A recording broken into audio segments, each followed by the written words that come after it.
Here. Councilmember Vinker, Here. Councilmember Lowing. Here. For the record, all present.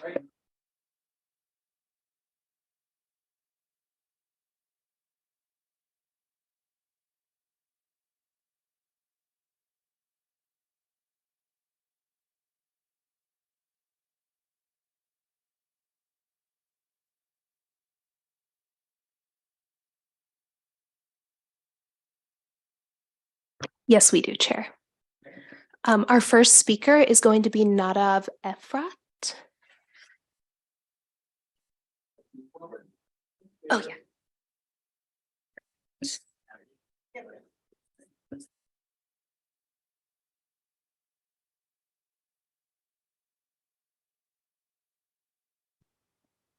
Good afternoon, honorable members of the City Council and fellow community members.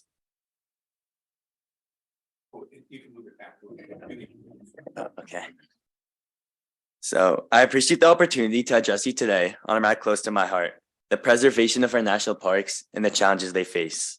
My name is Nadav Efrat, and I'm a rising senior at Glenn High School. And I'm here to share an exciting project that combines art, technology, and environmental conservation. So we all understand the importance and beauty of our national parks. However, they're confronted with various issues, such as inadequate funding and the impact of climate change. It is our collective responsibility to address these issues and ensure the longevity of our national parks for future generations. So with a deep love for nature and a belief in the power of innovation, I've set out to create an initiative that aims to make a positive impact, the NF Park NFT initiative, as you can see up there. So the project leverages the popularity of NFTs, non-fungible tokens, to generate support and awareness for the National Park Foundation, the official charity of the National Park Service. These unique NFTs will be sold online through OpenSea, the world's largest NFT marketplace, with all proceeds directed towards the National Park Foundation. By participating in the initiative, we aim to ignite a movement of awareness and engagement among the youth. Through the power of social media, we will reach a diverse audience, connecting art enthusiasts, nature lovers, and philanthropists who all share a common goal: to safeguard our national parks from the threats they face. So by leveraging our resources, and we can engage a new generation, fostering environmental stewardship and inspiring meaningful action in our community. I stand before you today to invite you to support my conservation initiative. Your endorsement will not only contribute to the preservation of our national parks, but also encourage others in our community to get involved and help the cause. Together, we can amplify the impact of our efforts and ensure that our national parks thrive for years to come. So in conclusion, I would like to express my gratitude for your time and consideration today. I believe that by supporting the NF Park initiative, we can make a tangible difference in the future of our national parks. So let us come together, embrace innovation, and work hand in hand to protect the natural wonders that make our nation and community truly special. Thank you.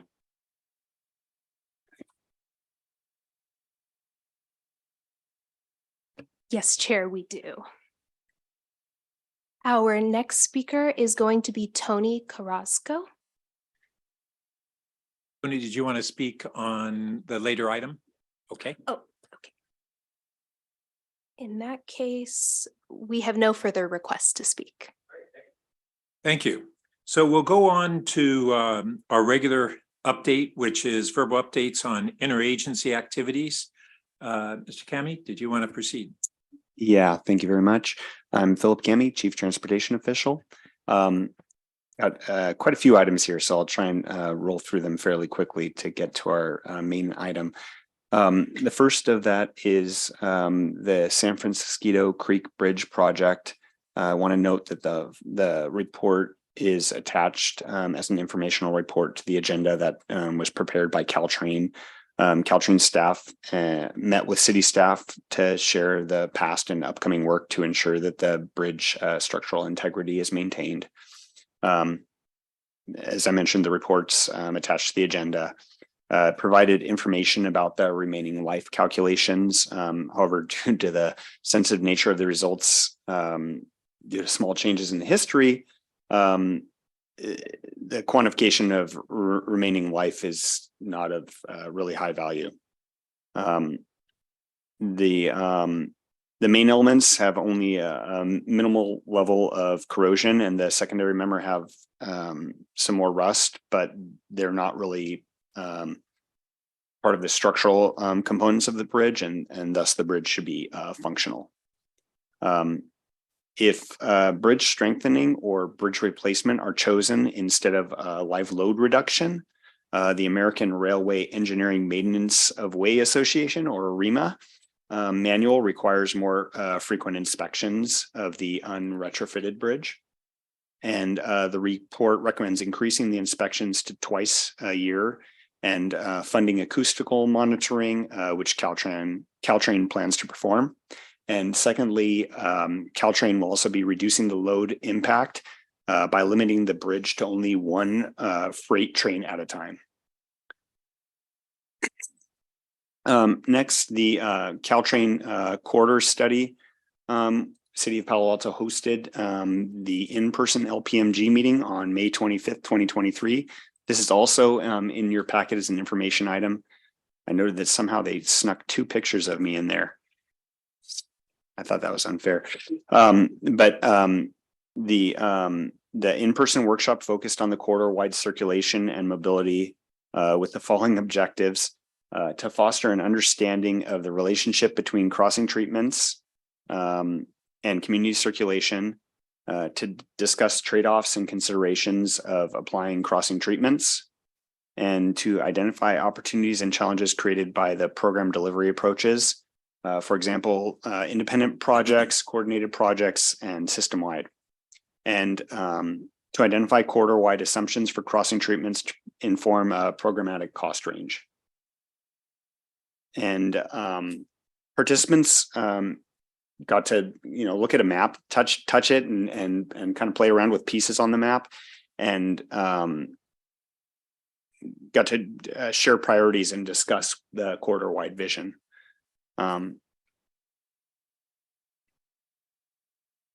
The next item that I have is the quiet zone study, which just to note, the quiet zone study for Palo Alto Avenue and Alma Street crossing was approved by City Council last night on the consent agenda at 6:19.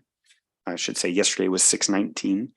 And so now the consultant will finalize the report, and staff will proceed to procure the services of a consultant for design and permitting of the proposed improvements.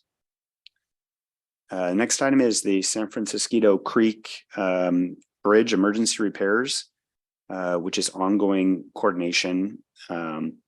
Also approved by council to develop an MOU to work with Caltrain on the scope of work associated within the city's right of way.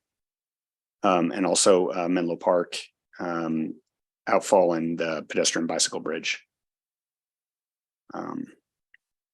And then finally, save the most exciting one probably for last, but approximately a week ago, the city learned that we received a Federal Rail Administration FRA grant for our grade separation. The grant program is called Rail Crossing Elimination Program, so RCEP. And they selected the rail crossings of Meadow, Charleston, and Churchill to support our planning efforts and the development of preliminary engineering and environmental documentation, including financial and management plans for the project. And the grant is going to provide $6 million match towards this phase, with the remaining funds at $14 million coming from our grade separation Measure B funding. And those funds are allocated by VTA. At this point, staff is, what I'd like the committee to know is that staff is going to be next negotiating with VTA, Caltrain, and the FRA in order to develop the next steps in this process. And staff will return to the rail committee with more information and to set the critical path for this process. And with that, I think happy to take any questions. Great, and thanks for that update. Maybe I can just add a couple complimentary comments. Philip, spoke about this meeting of what's called the LPMG, and what that is it's an organization sponsored by Caltrain and advisory to Caltrain. It has one representative elected official of each city along the entire Caltrain corridor, and we hosted the first in-person meeting of that group in 3 years here, and had a really great workshop where all the different representatives and a whole lot of other folks were here to really wade into the maps and looking at how the different grade separations might work along the corridor, what exists, what needs to be done in the future. And it was really constructive. And just so folks know, at 5:30 on this coming Thursday is the next LPMG meeting. It's a virtual meeting, and that meeting will be focused on giving a full update of the outcomes of the in-person meeting that we had last month. Second, we just yesterday, where the city council has an ad hoc committee that meets, is just starting to meet with Stanford University. We had our kickoff meeting, and one of the things that we talked about was the interest in collaborating on the future of our University Avenue Intermodal Center, which actually has at least 4 major parties that have a strong interest there, even more than that, 5. The City of Palo Alto, a VTA, Transit Authority, Caltrain, and Stanford University that owns that land, and then lastly Samtrans, because it is the southernmost destination of the whole San Mateo County bus line. And so we're looking at getting together to begin to have a collaborative discussion for all the different agencies that have a shared interest there. And then lastly, on this $6 million grant that we received from the Federal Rail Authority, it's not only a big deal in that that's very helpful dollars toward all of our planning, but there's a tendency in federal funding that once this kind of significant seed money is committed by a federal agency like the FRA, you stand a better chance of having follow-up money when we go to seek additional funds for construction. And so it's doubly exciting that we're granted that. And I know that Congresswoman Eshoo has been really a champion of these efforts for some time. So on that note, any questions or comments, Ed? Yeah, I have a couple. I'll start by segueing with comments that the chair just made on this grant. Are there any restrictions that it can't be used for? Is it the planning stages? Well, excuse me. Yeah, it's and thank you. And I do want to provide a little more clarification on that, but just noting it's for the preliminary engineering and environmental phase only. Yeah, that's So what I it's heard only you for say. that So phase. So it's limited to that phase. It's limited to the 3 locations for these the specific scope that we outlined. Just noting that we're still in a little bit of a negotiation with them. We have, I think, our initial due date was the 23rd, but they've given us another week, so that would be 3 days from now. But we're going to be talking to them over the next week or so to negotiate, and also working with Caltrain, who since noting we applied for this almost 10 months ago. Since that time, we've all entered a service agreement with Caltrain. They've told us that they'd like to be the lead implementing agency for this phase. That was all kind of new information for us since we actually applied. So there's some changes that we need to make to the scope, which we do think that the FRA will be amenable to, as well as the timeline. And something that I want to make sure is clear about this is it's great that we've got this money. This is really going to help us to move this project forward. But federal money always comes with strings. It's going to require additional reporting requirements, additional work for staff. We're going to need support to get this done. And also, we're going to need to have a preferred alternative selected in order to actually get through and complete the project in order to meet the grant requirements of the scope. But there aren't any constraints on where we use the money. I mean, we could pay Caltrans for the research that they're supposed to do on some of these options, and there's no vendor restrictions or anything. We can just spend it as we need to for planning. Well, no, there's quite a few vendor restrictions that will be necessary. We're going to have to meet. Because it's federal. Yes, because it's federal. So we would have to do a competitive process in order to select a vendor to do this. And we would have to meet all the federal requirements in selecting the vendor. And it's actually, well, quite restrictive in the process. Actually, if I might add on to that, Philip, some of the terms you use are really terms of art that may bear a little bit more explanation as you've described the preliminary engineering and environmental phases. Could you distinguish that from the activities we're doing today? Well, actually, some of the activities that we're considering doing today would fit within the environmental preliminary engineering phase. So there's actually a lot of nuance there, and that's part of what we'll be doing in our negotiation with them, is clarifying what activities can be contained within those things. I'm not sure if that's what the clarification you were hoping for, but it is a little bit nuanced. Okay. My other question is back on the first item of the bridge safety. There was a lot of drama around that when it first came out. I read that information packet and I felt like I was talking to my doctor with the lab tests in front of me that I didn't understand. And a lot of them said bad, bad, bad. And at the end of the appointment, he said, "You're good. You're good." So is that basically what we're saying? That, you know, it's going to live for a lot longer? As monitored with those changes. I mean, obviously my question is relative to ensuring the public that we're not, you know, putting them on in a dangerous situation. Yeah, I somewhat had a similar reaction in that, you know, that with the ongoing acoustical monitoring and the limiting of the load, that it seems like it's in, I would say, better shape than initially expected. Yeah, the latter, as a layman, the latter sounded better to me than the former. So, Vicky?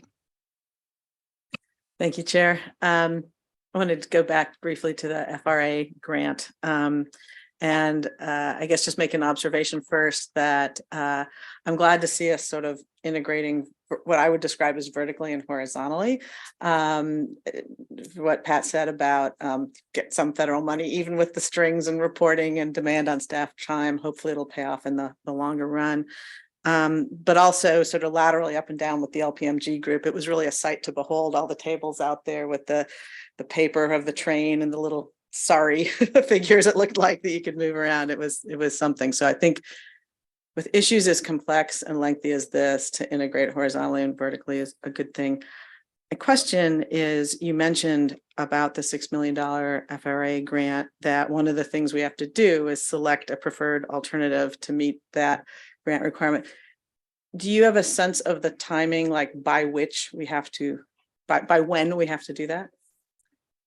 That's still part of our negotiation that we need to have with the FRA and also with Caltrain. I should say first with Caltrain and VTA, then with FRA.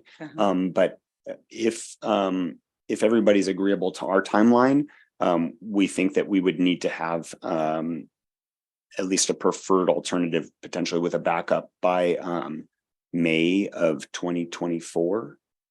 I believe that's our current estimated timeline. So yeah, approximately a year from now. Okay, thank you. Nadia?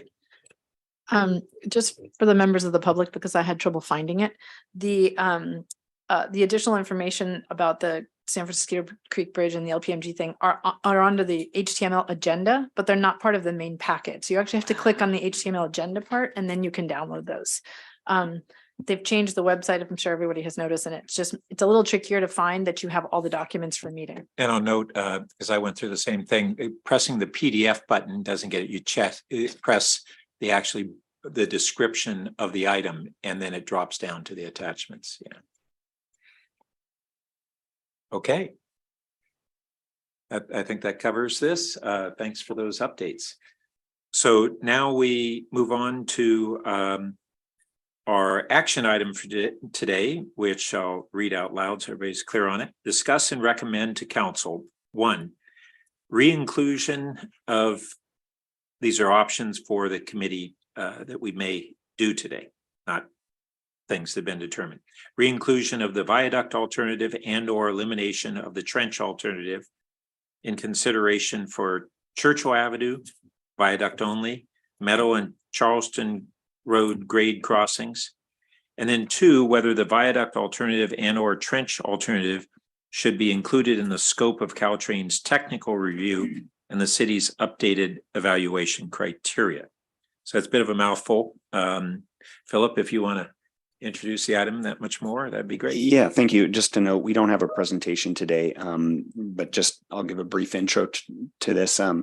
This is really a follow-up on recent discussions that we've had here at Rail Committee focused on both the viaduct and the trench alternatives.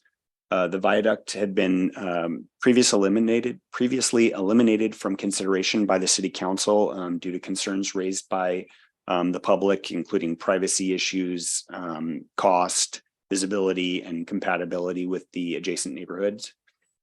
And there have been recent requests to reconsider the viaduct, particularly to improve bicycle and pedestrian movements that were heard through our process of refinements to the underpass alternatives and outreach to the Pedestrian and Bicycle Advisory Committee and other members of the public.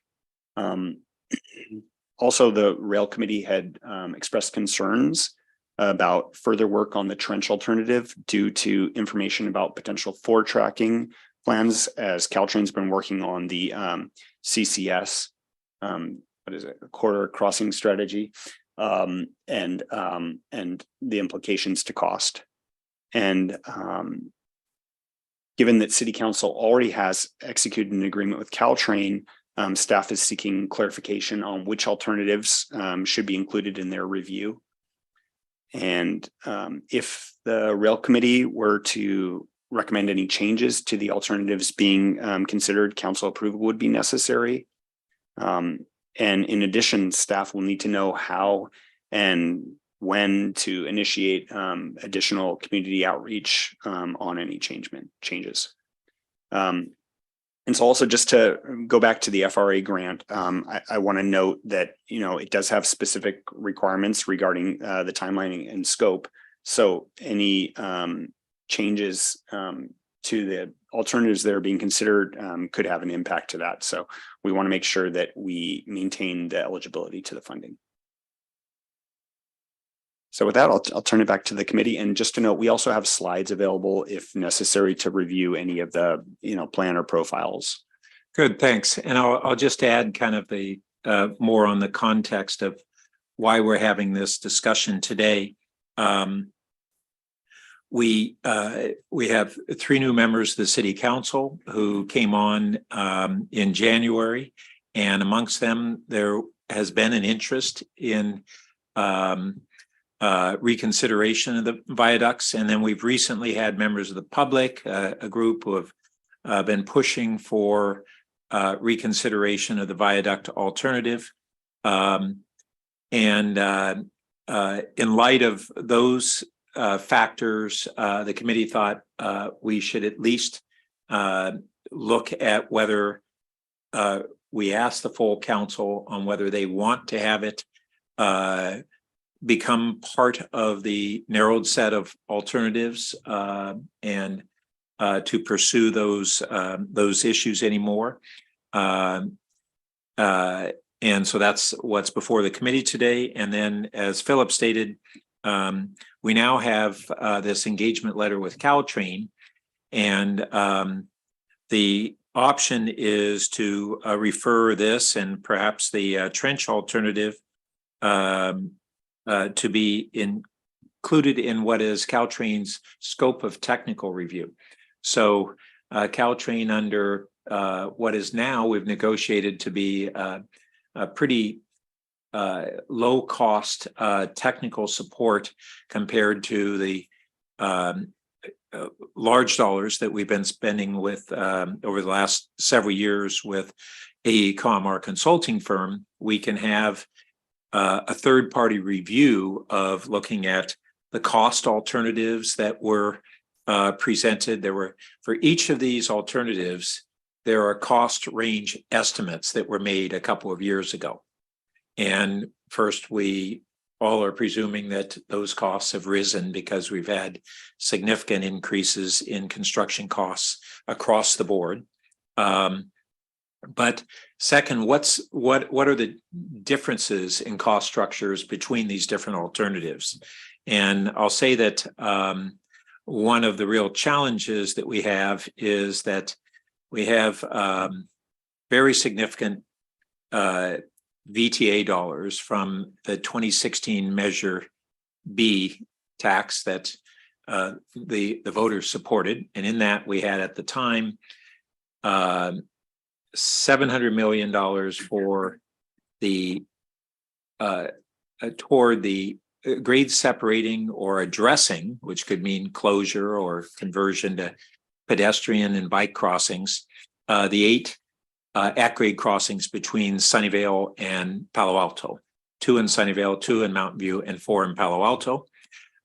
We were in the last 2 years able to successfully negotiate with our partner cities and VTA to assure that the allocation of those dollars would be based upon the number of crossings, so that Palo Alto gets basically half of those dollars. Those dollars have grown since then. The last estimate was it might be a little over $400 million would be our share. Unfortunately, the growth in the dollars is less than the growth in the costs in that time frame, but so be it. And that's a very significant down payment toward the costs we have, even with our cheapest alternatives. A less significant down payment if we were to choose something that is more expensive. Then this last fall, we had the voters here in Palo Alto approve our Measure K. I got that right, yeah. Which provided $9 million a year from business tax, of which the council committed to 1/3 of that going toward transportation issues, of which grade separations are a major focus, but not the only focus of that. So we have some local funding dollars that call it maybe in the neighborhood of $2 million a year that could either be used as those dollars come in, or they could be bonded against to have a local share at some point in time that is kind of banking the future income from that tax. But we still anticipate that we're going to have anywhere from a significant to a very large funding gap, of which regional, state, and federal dollars are what typically fill those gaps. I would just say that in general, those agencies will support what's needed for basic designs, but going toward a design that is significantly more costly is more challenging getting those dollars. They will help pay for a Chevy, but they are unlikely to help pay for a Cadillac. So that's kind of a framing of where we are on these alternatives. And let me, should we go ahead and hear from members of the public and then return for our discussion? So we may have a good number of members of the public, both online and in person, who would like to speak to us on this. Yes, Chair. Our first speaker is Tony Carrasco, if you'd like to come up. There's go ahead and hit the button on the speaker here, but you can keep it away. It projects really well. So.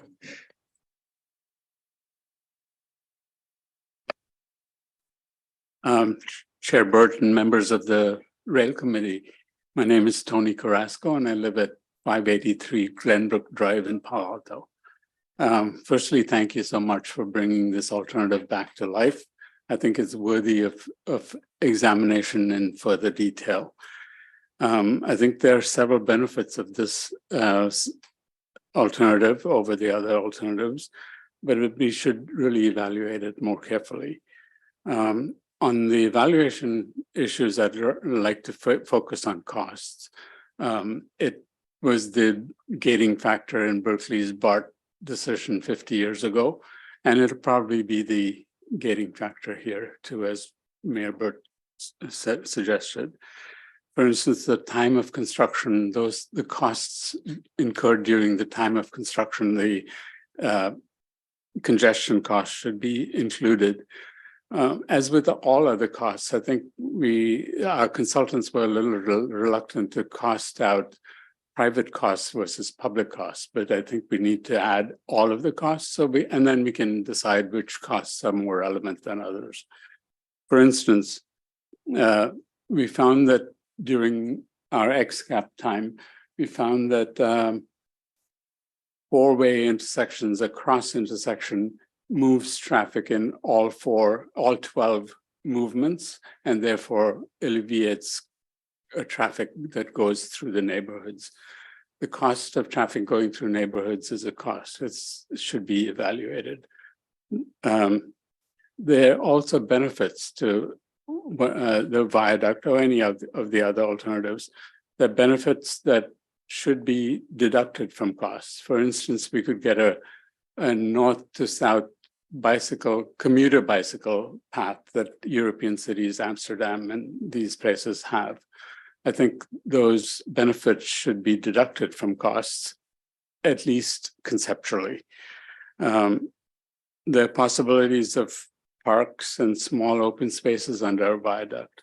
Those benefits should be included. I think bringing neighbors together to discuss providing space for them is important.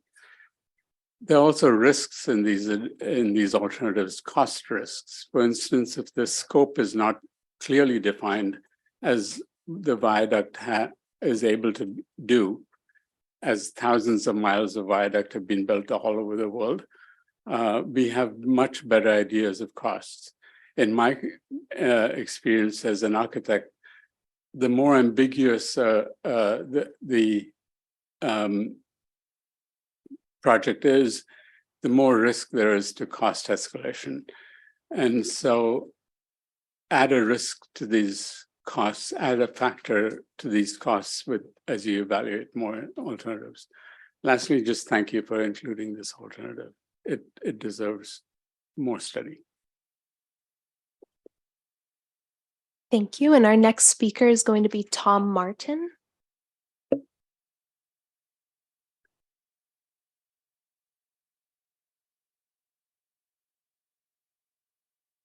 Hello, thank you for listening to me. Tom Martin, I'm a 43-year homeowner in Palo Alto. The rail viaduct may be more expensive than the hybrid crossing, but it would be worth it to keep Palo Alto a desirable place to live for the next 100 years and more. The Churchill hybrid alternative in particular is illogical and has gotten worse with the latest revision. It makes Churchill nearly unusable as an auto crossing and will only frustrate drivers. It will make residents wonder how Palo Alto council members could have made such a terrible decision. The viaduct offers the benefit of new bike and walking paths and green open space. The viaduct avoids all extra costs created by the latest version of the hybrid plan. During construction, the viaduct lets us continue to use the crossings the way we are used to doing, with minimum interruptions or delays. It avoids the costs of eminent domain and negotiations, which could cause legal delays and drive the cost up more. The viaduct is a simple, clean, and attractive solution, which leaves the city much more interconnected than the hybrid plans. The city needs to rehire a different civil engineering firm to assess the hybrid and viaduct plans and give a new estimate of costs of each plan and related risks. Thank you.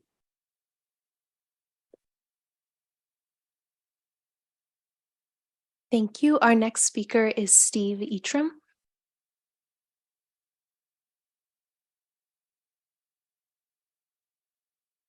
Thank you to the Rail Committee for considering this option. My name is Steve Etram. I'm a longtime resident of Palo Alto. We moved here in 1975. My grandfather. I'm a very avid Caltrain user. I have been since we've been here. And I think we need to think about Caltrain is a huge asset for the community, for the whole peninsula. I think we all accept that. It's been here ever since the city's been here. We grew around the tracks. And yet, if you look at it today, you look to where the city, how the city has developed, the wealth and the density, and where we're going, most importantly, in the future, probably much more up, much more dense. It makes no sense to have the tracks on the surface, the same surface where we drive our cars and bikes and walk. The viaduct is the simplest solution. Yes, more expensive, probably. We're not even sure of that. It probably is more expensive, but it would be worth it, as Tom argued, in the long run. And so I just want to argue, before I run out of time, that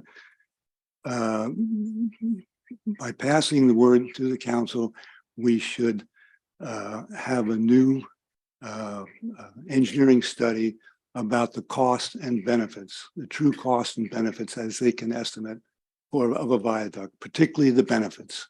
What about the noise issues? What about the visual issues? These are the things that upset a lot of homeowners, I know, but they may be absolutely wrong on that. The noise may be less, visual images may be much better. And I think it is what we should do for the future. Costs and benefits.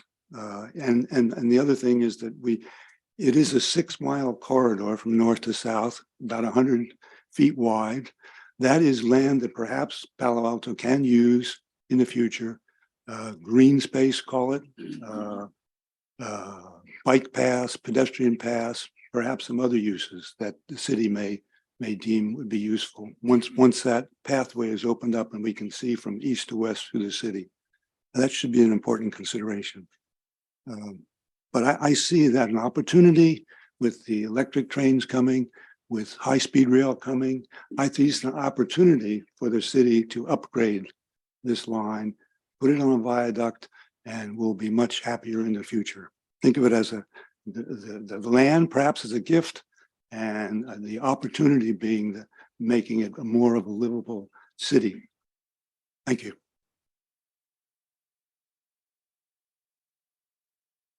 Thank you. And our next speaker is Stu Plock.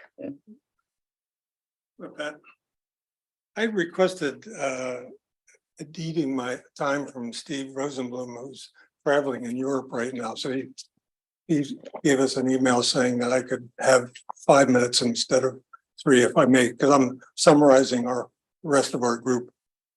He can't make it on the train over there. Yeah. So we kind of have these existing procedures for doing that. I encourage you to try and get it into 3 minutes. Okay. And how do I advance the slides? Oh, yeah, just let me know. Okay. Okay. Well, as I said, I'm here representing Steve Rosenblum's letter, which he sent to the Rail Committee on May 30, really summarizing our comments. Some of them you just heard from a couple of other gentlemen in our group. Next slide, please. Many times you've seen this picture of a viaduct and how it might work, but I thought it'd be, in recapping our points, I wanted to show you some renderings from our city. Next slide, which you've all seen in the newspaper, and a lot of people read this and said, oh, gee, they're already considering the viaduct, which you understand we're just in the process of that. But you can see this, what this vision here shows all three modes of transportation, people walking, biking, and cars moving freely in the train with a noise shield up there. There's another picture here too that I have of Toronto. They're doing the same thing up there. They're using 2 pylons to hold the train up with a nicely landscaped area. So we kind of look at this as adding a new whole greenway to Palo Alto with the rail elevated, rather than let's look at it from a crossing perspective and what else. Here's another picture of one from Toronto, and we look down there on the right, you can see an elevator which takes you up to a train platform. And that's even something that you could introduce at the California Avenue level and run a viaduct the full length of the city, rather than it going up and down where California Avenue train station is. Another slide coming up shows Perth, Australia. Australia is just going gangbusters with viaducts. They have one project out of Melbourne where they're eliminating 110 dangerous rail crossings, most of them with viaducts. So it's something that's happening all around the world, and we're glad you're considering it. I'd like to just go to the next slide and just recap our reasons why, kind of in ranking order, but we view this as giving the city a whole new urban greenway for, you heard before, biking, walking, recreation, commuting, and socializing. Second thing is we view a lot less disruption to the city. Could be there's no properties taken, there's no eminent domain, a lot less road closure time. There's number 3, no water issues involved with the viaduct, and who knows what they're going to be like with a hybrid solution. Much better connectivity for bikes and pedestrians crossing, and the problem that Tom talked about, the Churchill problem, goes away. We view it as a much cleaner connection for all kinds of things. And the final slide is really, we view the viaduct as a much less complicated project. You can see my final comments there, but we think the cost gap can be reduced when we get a better estimate compared to the cost of rebuilding 3 or 4 whole new intersections. Thank you.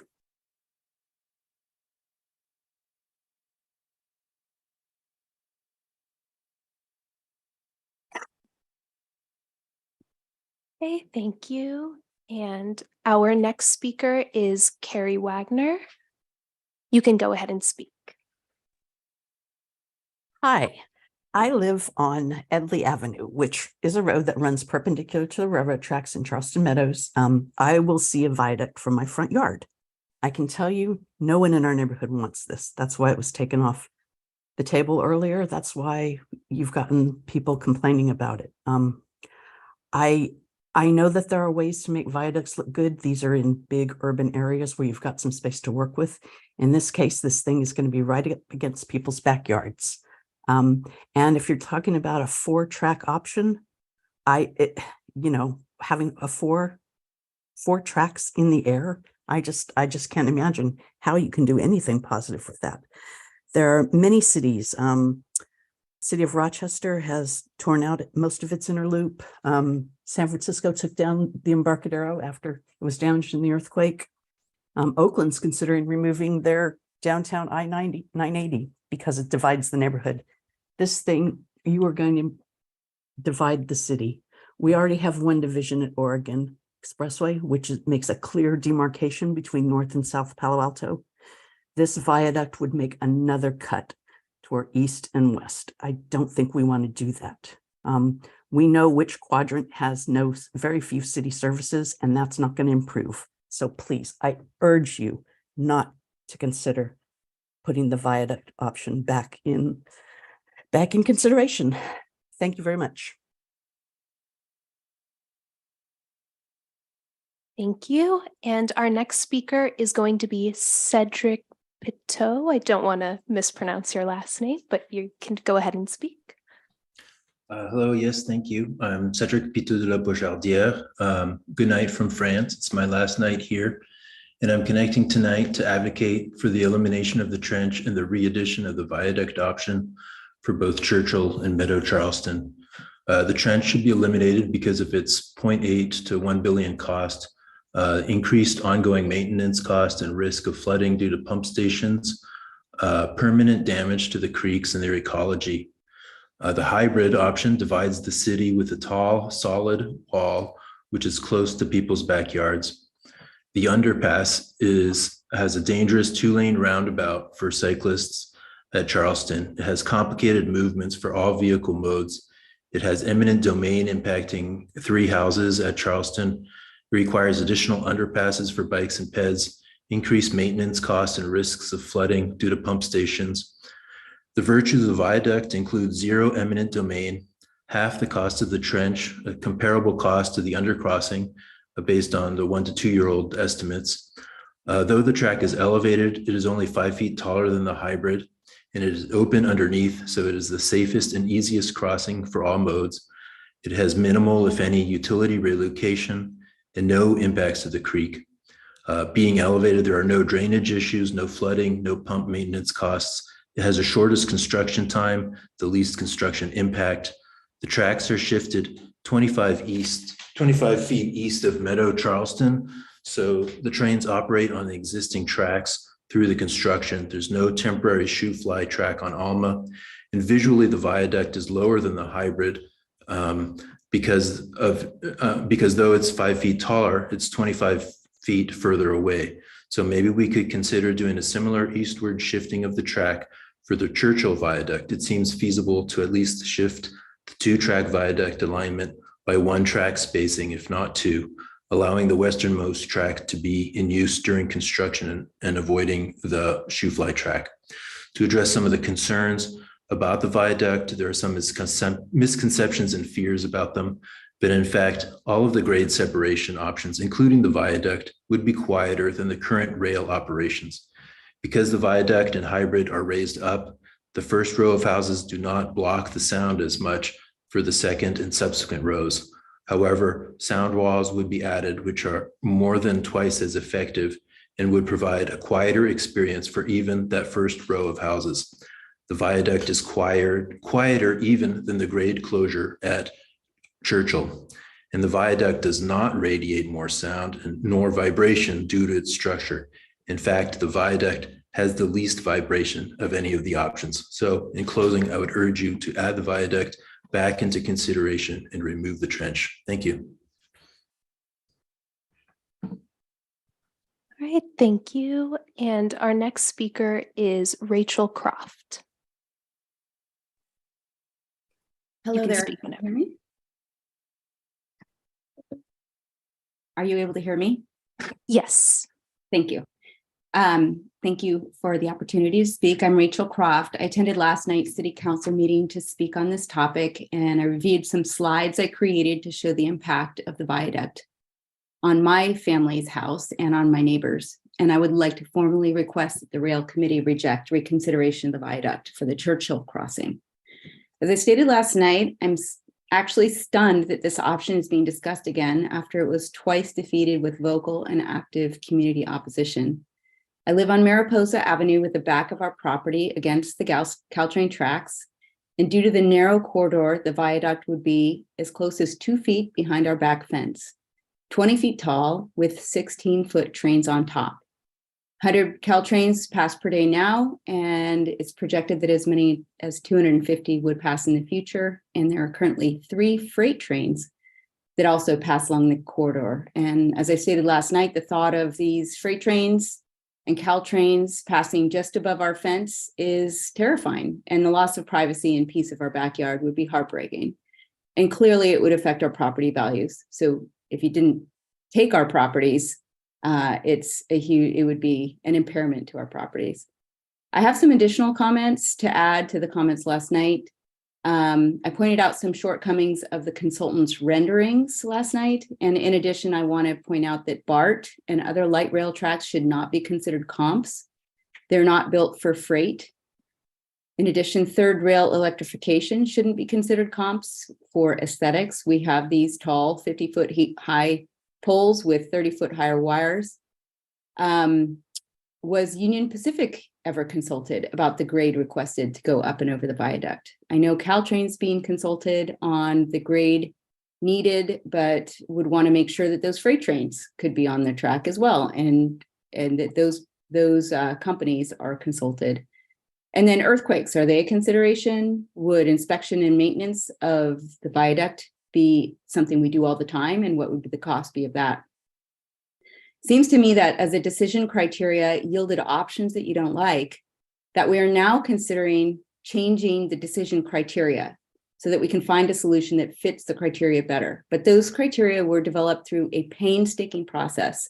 There were multiple community meetings over many years to assess what the community cares about to set those criteria. And now those criteria are being changed with a small number of voices advocating for the viaduct, where a lot of voices advocated to eliminate the viaduct. So I'd just like to urge you to please do not consider the viaduct again. Thank you.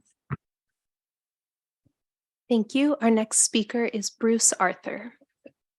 Hello, thank you for hosting this today. I'm Bruce Arthur. I'm the chair of the Palo Alto Bike and Pedestrian Advisory Committee, but I'm here speaking as an individual. We haven't had a committee vote on any of this stuff. I want to first express my appreciation that people listen to the concerns about the bike and pedestrian impacts of the plans you guys reviewed.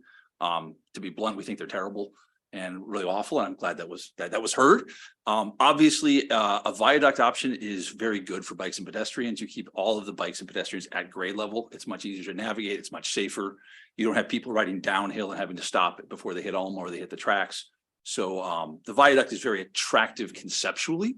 But I just want to say that it's good to keep it on, but I am very excited to get this moving also. I am a little bit afraid that we keep changing direction, but so just please have a little bit of impetus to get this moving one direction or the other and make it safe for bikes and pedestrians. Thank you. That's it. All right, thank you. Our next speaker is Laura Gronka. Hi, everyone. Can you hear me all right? Yes. Great. I wanted to just add a couple of comments, echoing both residents that both Carrie and Rachel have addressed. I also live on Churchill Avenue near the train, and I think the viaduct was rejected for very good reasons by the public previously. Not only the negative visual impacts, I know folks have talked about trees making this look nicer, but let's be honest, it's 20 feet high, plus a train, plus the electrical wires. So it's 30 feet high. For pretty much anybody in Old Palo Alto, Southgate, you're going to see it from every single window of your house, looking out from any second story window. And not only that, I just want to add to the visual impacts, the safety and upkeep of this. I sent over some photos yesterday of the Embarcadero Road underpass, which is significantly shorter to walk through, but that underpass is pretty bad. It's filthy. It has graffiti.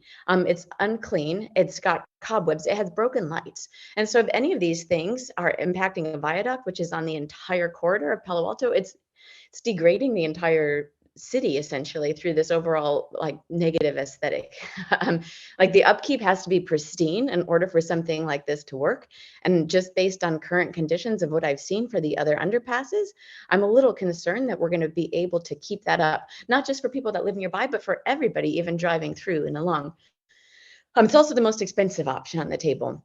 I did want to go back. I read one of the attachments from the Caltrain report, attachment A from the workshop you all did, which basically said it's going to be pretty unlikely and not feasible to basically have every crossing be a fully grade separated crossing.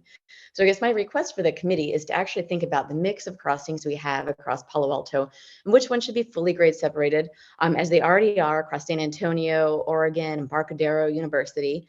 Which one should be pedestrian and bike grade separated, and which one should be a closure? There's a lot of discussion around Charleston and Meadow. We've been discussing them, jointly, and perhaps that's right, but perhaps there's an option where one is open and one is closed.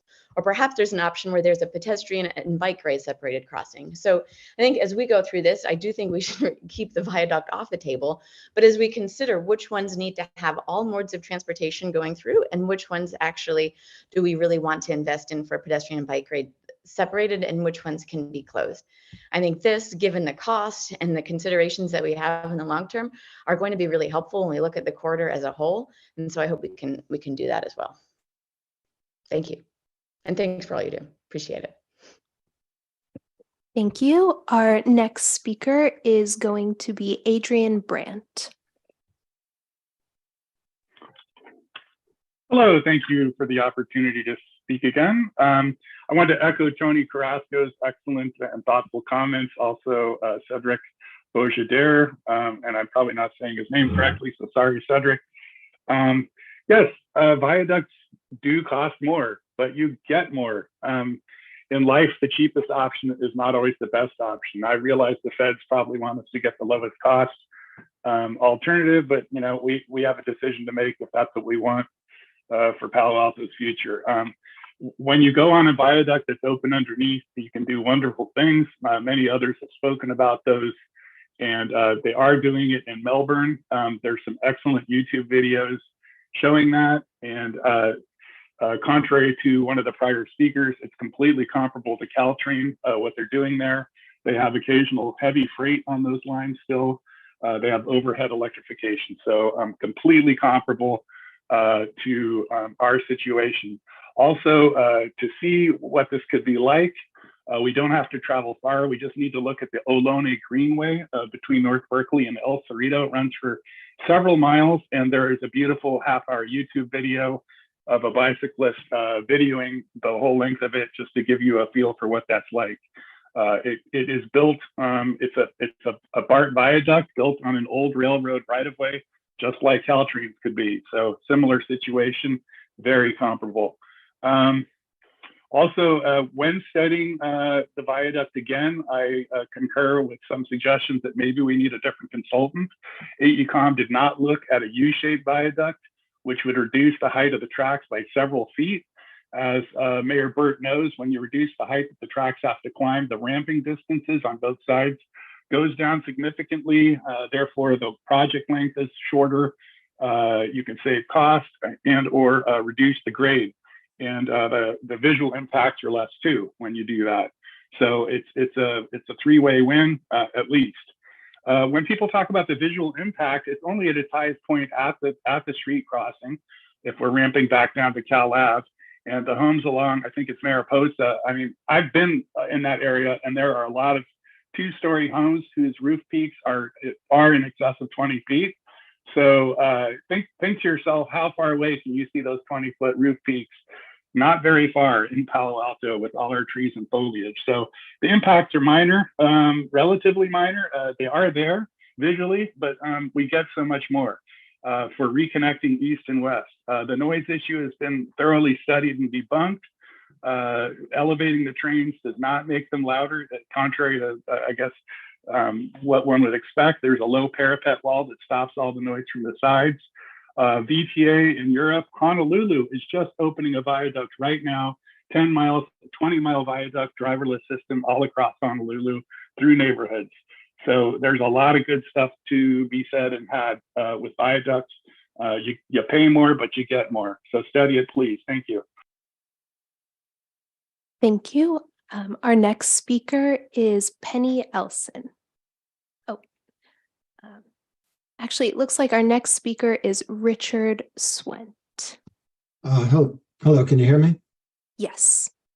Okay, so I'm a longtime member of Payback. I'm on the Payback Rail Grade Crossing Subcommittee. I've met with city staff and consultants regarding the underpass designs at Meadow, Charleston, and Churchill. But today I'm giving my own personal opinion, not anything official from those committees. But basically, the more we studied those underpass designs, the more discouraged I got. I don't believe that those underpasses can ever be made convenient and acceptable for pedestrians and bicyclists. So you've heard from several speakers today about how the viaduct design would be much better. And I agree 100%. I'm really much more encouraged about these crossings if the viaduct design is brought back. I want to mention one other thing that I haven't heard anybody say, and that has to do with Park Boulevard. Park Boulevard is a heavily used bike route, and the hybrid and underpass designs break Park Boulevard at both Meadow Drive and Charleston, because the road goes down below grade level there where Park currently crosses. So pedestrians and bicyclists to get across Park have to go sideways and over a bridge and back, car traffic cannot continue straight on Park. So that's another complication that the viaduct avoids. So Park Boulevard would continue across both Meadow Drive and Charleston with the viaduct option. I think that's a significant improvement for pedestrians and bicyclists that I haven't heard anybody else mention. Thank you. Thank you. Our next speaker is Penny Elson. Hello, this is Penny Elson. Can you hear me? Yes. Great, thank you. First of all, I want to start by saying that I'm speaking as an individual today. And I just have a couple of things to say. I've been listening with interest to everything everyone on all sides of this has to say. And to be frank, I have not myself taken a position regarding the viaduct, except to say that I think it merits further study. And I think that because it does eliminate a lot of the problems that previous speakers have mentioned, including, it really gets us around those sticky water table problems. It does not require long-term, pumping and the maintenance of pumping facilities and all the problems that go with that we know about from other areas in the city where we're doing it. And I do think, as we go forward, we need to study a lot of the things that neighbors who have concerns have been asking about. I think there needs to be a serious study and some answers to questions about the actual noise impacts, privacy impacts, and visual impacts. I think they need to understand that better. Because I think once they do understand it, perhaps they might feel differently about it. I will also say that because I'm vacillating on this primarily because I don't think we have clarity yet on whether we're going with a 4-track or a 2-track option. And my preference would be a single pylon type design, because I think that will be less visually intrusive to the neighborhoods, and it will create a nicer space underneath that could be used in a more park-like, bike crosstown bike pedestrian route way. And I think putting 4 tracks up in the air, I think it may have different kinds of impacts and probably will require a different kind of study, and we'll really have to think that one through. But I agree with much of what many previous speakers have said. I've really looked carefully at all of the designs, and there are some real problems that I'm not going to repeat because everybody's laid them out previously with many of the previous designs or the other designs, alternatives that are on the table. And that's pretty much it. I do want to just recognize the potential benefits to bicycle and pedestrian connectivity. One major problem that I see with this is it keeps pedestrians and bicycles at grade across Alma, and for school commuting children, my preference would be to be grade separating the youth bicycle commuters across Alma Expressway as well as the tracks. Thank you. Thank you. And Chair, we have no other requests to speak.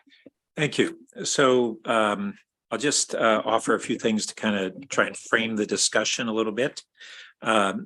First, what's before us today is not a consideration of a citywide viaduct. So unless my colleagues would want to have that as be part of the referral, we are not looking at that. The costs of that are a whole nother ball game above what we're looking at on cost differentials. The issue of the 2 versus 4 tracks, just so everybody understands where that stands today and where it looks like it's headed. Caltrain needs to identify 3 to 4 miles of 4 tracks to enable passing tracks if high-speed rail were to someday come to the peninsula, which is far from a certainty and starting to be recognized as more broadly as being unlikely. Nevertheless, they at present time need to identify that. We've had discussions with them, and They're looking at a number of technical issues that are of concern to us. That one, we've asked them to move forward as aggressively as possible so that the other technical issues, we hope to get answers by the end of the year. This one, we hope to get an answer in the early fall. It seems likely that for a number of reasons, Churchill will not be within that area that would need to have a reserve spot for 4 tracks. I need to clarify, we aren't talking about building 4 tracks. Wherever they would have this passing track section, we would have to build in a way that would allow the possibility of 2 more tracks in the future. So I think it's likely that Charleston East Meadow will be within that passing track area and the Churchill will not, and we should have an answer within just a couple months. And then I'll just say that all of the alternatives, especially in our community with narrow right-of-ways and being often built out adjacent to the tracks, have a lot of different pros and cons, and that's what we are struggling with, and that's the dilemma. What I have down here as the various impact areas are construction impacts, how severe they are and how long they would last, aesthetic or visual impacts, privacy concerns, costs, both known costs and uncertainties of costs that may exist from undergrounding, noise and vibration impacts, property acquisitions, impacts of, these are of the different alternatives, traffic inducement, which means whether a grade separation actually draws more traffic to those streets, and then a circulation for all modes of users, vehicles, bikes, and pedestrians. And within each of those categories, there's additional depth that we'll need to go into, but I just wanted to lay out those kind of issues. If I didn't capture them all, please let me know. So who would like to kick it off? And I should note that we also have, as an ex officio member of our committee, Nadia Nyack, by virtue of having been the chair of the XCAP Committee on Rail. Vicki? I just wanted to ask you, Chair, we have the viaduct and the trench both on the table. Do you want to take one first, or do you want them considered together? The trench might be shorter and simpler, perhaps. Could do that and just deal with the issue of the trench, which is really only listed in the second half of the action item, on whether we want Caltrain to evaluate the both the design and costs implications that we receive from AECOM, and whether we want them to be this third-party reviewer of those things. So why don't we go ahead and do that? And apologies if I can also add to note that one of the items that we had pending in our additional studies was also a peer cost review of the trench alternative too. And on the was that of the trench or on all? And is it your thinking that Caltrain would essentially be a substitute for that peer review study? Now that we have the yeah, that is a potential if we wanted Caltrain to proceed with their analysis, okay, or their review. Okay, thanks. Vicki?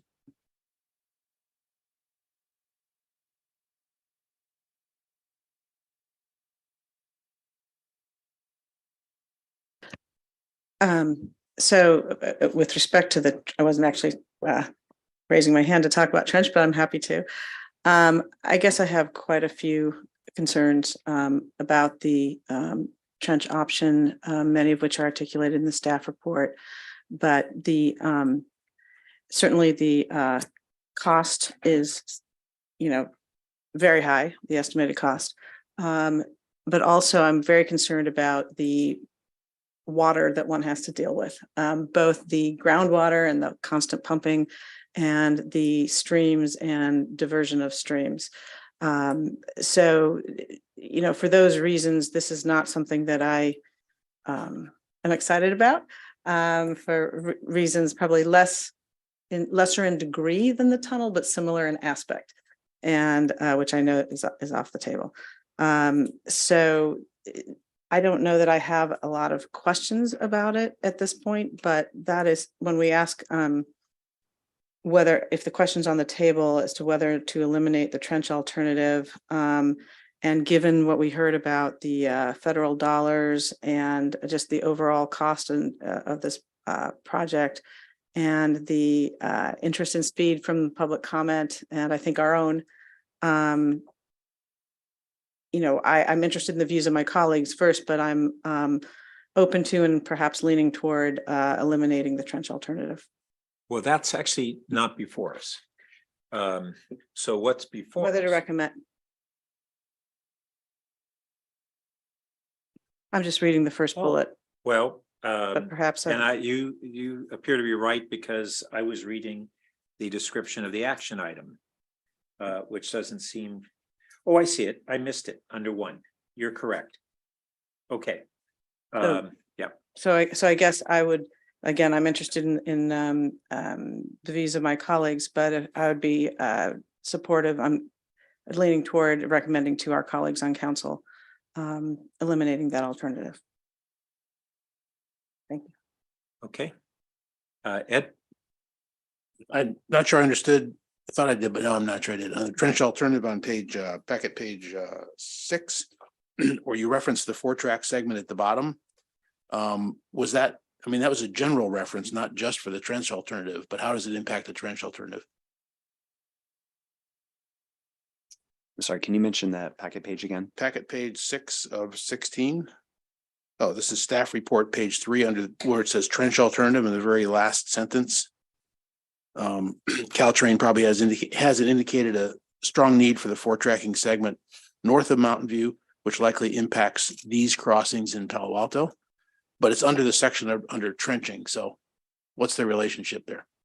So the relationship is that the trench alternative would likely need to not preclude 4-tracking. Which it can do or it can't do? Yeah, it is unlikely that it would be very difficult to do, I should say. Okay, and so that's for the 2 crossings closest to Mountain View. Potentially, although we don't know we don't necessarily know the how long the 4-tracking segment needs to be yet. So, or if they even want it, that's an uncertainty that we're facing. Well, they are obligated as of right now to accommodate the high-speed rail trains that high-speed rail projected. That was a condition of the funding that high-speed rail provided for electrification.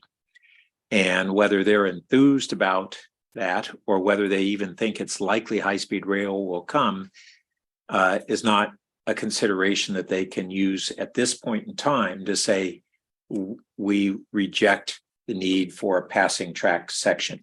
So just to follow up on what your question was, and it's really germane on this, is that basically if Caltrain selects the area from Castro Street to approximately Oregon Expressway as the area needing to accommodate passing tracks in the future, it effectively rules out the prospect of a trench at Charleston East Meadow. That's how I read this packet before I got here.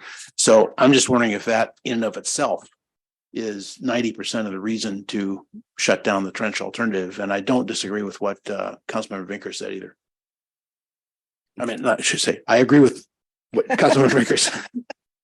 Yeah, so we kind of have the second half of this action item is, do we ask Caltrain to do any evaluation of the costing that was done by AECom on the trench so that we would continue to have that as the point of reference? Or do we reject the trench, or do we await what we hope will be a clarification from Caltrain in just a couple of months on that trench? I guess I should ask this question. So we have this committee meeting, have summer break, come back from break, hopefully shortly, within 2 months after that, we'll have an answer from Caltrain, hopefully. When were we thinking the committee's referral would go to the council? Because I'm trying to think through whether we'll already have an answer from Caltrain that would essentially make this issue moot. Yeah, well, certainly, I obviously the council's on break, as you're well aware. So certainly we wouldn't be going any sooner than, potentially before the next rail committee meeting. So, and noting that it would take some preparation to get to council with an item for that. So basically, the very earliest any referral would go to council would be August. Yep. And we're hoping to get a Caltrain answer by September. It's not a guarantee, but we're hopeful. So that's kind of a framing of do we just make our own decision? Do we make a tentative decision pending clarification from Caltrain? Should put that on the table. Yep. I think the latter could work because that states exactly what we're doing. And Nadia? I was just going to add, none of the alternatives that were studied looked at what the design would be if it's 4 tracks, but the only alternative where what 4 tracks could potentially look like to be able to figure out whether it actually precludes the possibility of 4 tracks for Caltrain would mean more study for the trench. In other words, if you decide to keep it in and you want to move forward with it, you're going to have to do more work on the trench alternative just to even be able to show whether it precludes 4 tracks.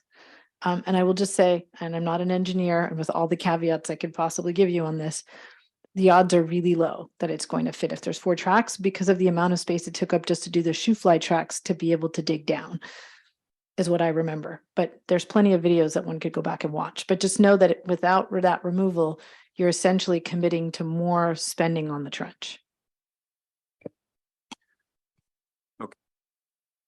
Vicky, did you have?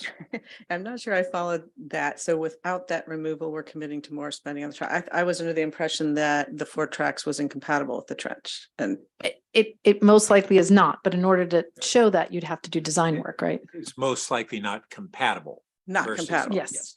Okay, but we don't know for sure. Okay, but assuming that it's likely not compatible, so I think what I'm hearing you say and agree with is we could do some kind of if the answer is that we need to have 4 tracks at the south crossings, then we would recommend to council that they eliminate the trench alternative.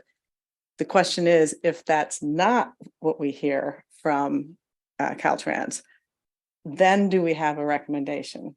Because I still would have the concerns I articulated earlier. So agreed, that would make it an easy answer. But on the slightly harder question, I'm curious if you all have enough, have a view as to what we should do with it. I mean, I think unless we're surprised that the costs have gone down or not gone up, I think the answer would be the same. I'll add one other factor that one of the speakers addressed, which is well established on mega transportation projects, having to do with the uncertainties when you go below grade. And there are kind of 2 categories there of uncertainty. One is the utilities and what's a bunch of unknowns that very often add costs to below grade construction because the projects just run into unknown things that become adder costs. The second is on the water table, and what we are doing is geotechnical studies. And Philip, I meant to ask if you could give us an update on where we are on the geotechnical studies, because that is part of this consideration. Yeah, I believe, just to note, to reference our earlier work plan update, I think we're still following that same schedule. I believe that it was August or September when we're supposed to get the finalized reports for those. And just one more thing to note is that Caltrain has stated, previously, that any of our designs are not to preclude the floor tracking for these locations. So I just want to note that it is questionable whether the trench could actually accommodate floor tracking. So I do think that is relevant to this discussion. So that's interesting that the timing on getting the geotechnical study, which affects not only trenching, but any of our below grade construction, sounds like it aligns approximately with when we should also hear back from Caltrain on the 4-track location. Yeah, and I also want to note that I don't think there's necessarily a deadline today to make a decision about the trench, and I think that's this was just pulled together with this as an item to discuss. So there's no need for the committee to make a decision about the trench today. Just thought it was a good opportunity for us to start the discussion.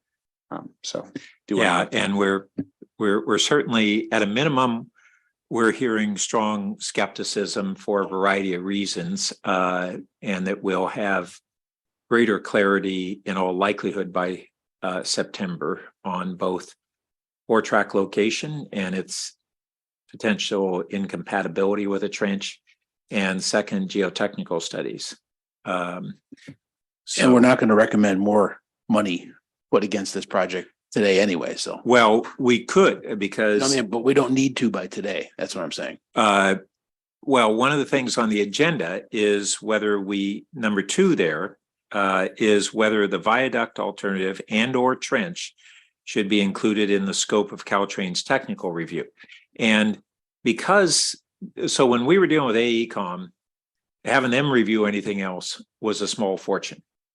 With Caltrain, it's really pretty economical.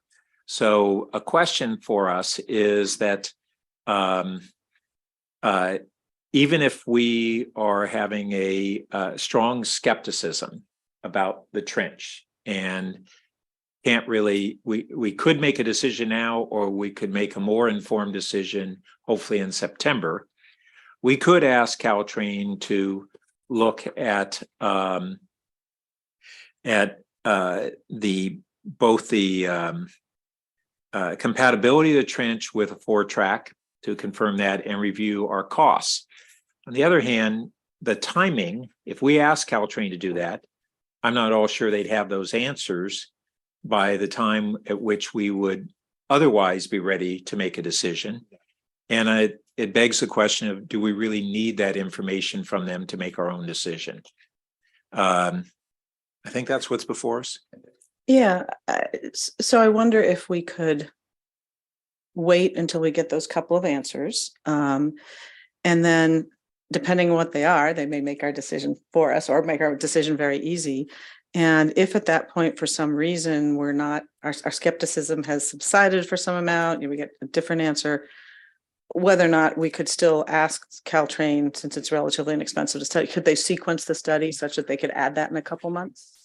Well, I was thinking through along the same lines. What we could do is refer to staff to ask Caltrain how long it would take for them to review AECom's work on the trench, and authorize staff that if we'd have that information in approximately by the September timeframe, we might ask them to go ahead and do that at a modest cost. If we would not have it by then, I just want to clarify 2 things. Number 1, determining compatibility with 4-tracking is not something that's in the scope with Caltrain for their thing. That the 4-tracking, as they've mentioned here previously, the 4-tracking determination is a separate process. It's through the CCS, but determining compatibility of an alternative that we have not developed in a conceptual phase is not something that. Oh, that's right. So that's a good point. So what we've only done so far with the trench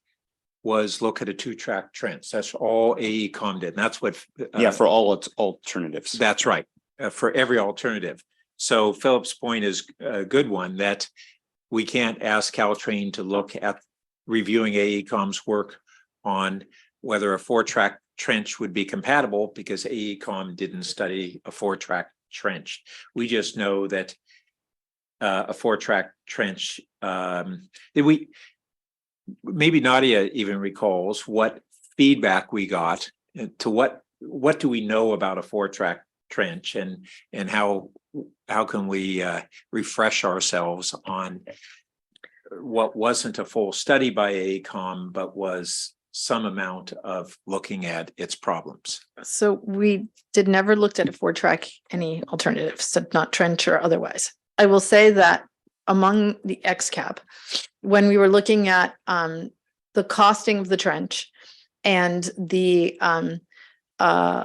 struggle that we had with what the information AECom was giving us and what other folks kind of had researched on their own, there were 2 sticking points. One is the clearance, how quickly the train can rise and fall, i.e. the grade, which is impacted by the freight speeds, which we've discussed before.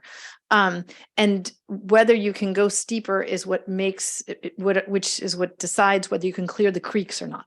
And so it's the problem of the grade.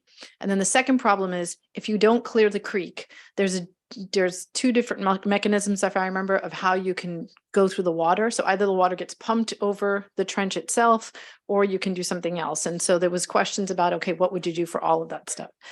And all of that is valuable if you're pursuing the trench alternative. But I will just say that part of the reason we're having a viaduct conversation is that the viaduct was eliminated because it was too expensive. And yet we're sitting here staring at this trench conversation, which is more expensive by any metric and more ambiguous in its costs when we talk about uncertainty. So we have a higher chance of guessing the cost of a hybrid than we do a trench, certainly.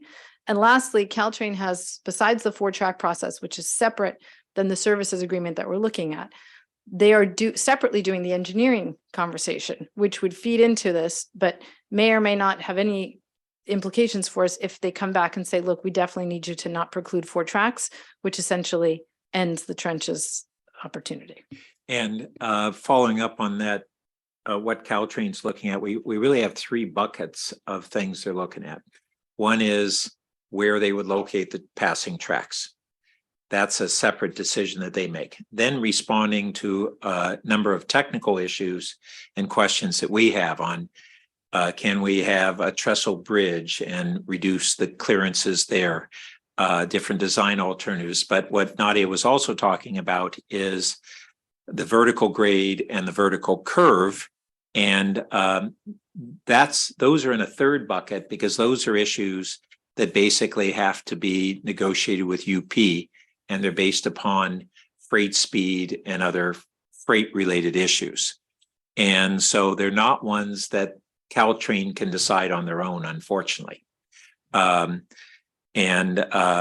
we may not get those answers as soon as we get answers that are within fully Caltrain's decision making. But it is important that just to remind everybody that those factors matter in several different ways. So if we, either because of the grade or because of a design that reduces a bridge deck or a viaduct deck, like Adrian Brandt was talking about on the viaduct, it shrinks the length of a trench, it shrinks the length of a viaduct, it shrinks the length of a undercrossing or an overcrossing. And we don't have overcrossings on the table, but the current preferred alternatives, it affects those. It affects not only the costs, but affects how many properties are impacted by those alternatives.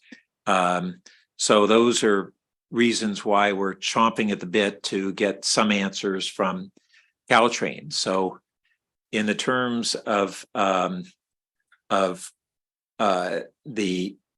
if you're talking about the slope for the tracks, they have to refer to or negotiate with UP. On the undercrossings, that actually that has to do with maybe the bridge deck thickness, or even for a viaduct, its thickness and therefore its height, and therefore where you have to start the viaduct and how long it has to be and how costly it is and how many homes it might impact. That's actually in Caltrain's decision-making authority. So these things, now those answers Caltrain has committed that they'll have to us by the end of the year, whereas the passing tracks at our strong requests, they're really trying to get it to us sooner, by September, we hope. It's a lot of moving pieces there, but kind of three different buckets. Okay, so then back to what do we do on the trench? If I may, a Yeah. thought, so what you might think about, just because of the order of operations here, is you might have your viaduct conversation, and if the committee decides to move forward with that and subsequently council does, you could ask Caltrain as part of their services contract to review those first and leave the trench for last, assuming that the 4-track conversation will come in at some point between then, and then you'll know whether you have to renegotiate the services contract for that fourth alternative, or whether it was eliminated and the viaduct simply takes the spot of the trench, because I'm assuming it was kind of a per item basis, and I defer to staff on that. Yeah, you captured that perfectly.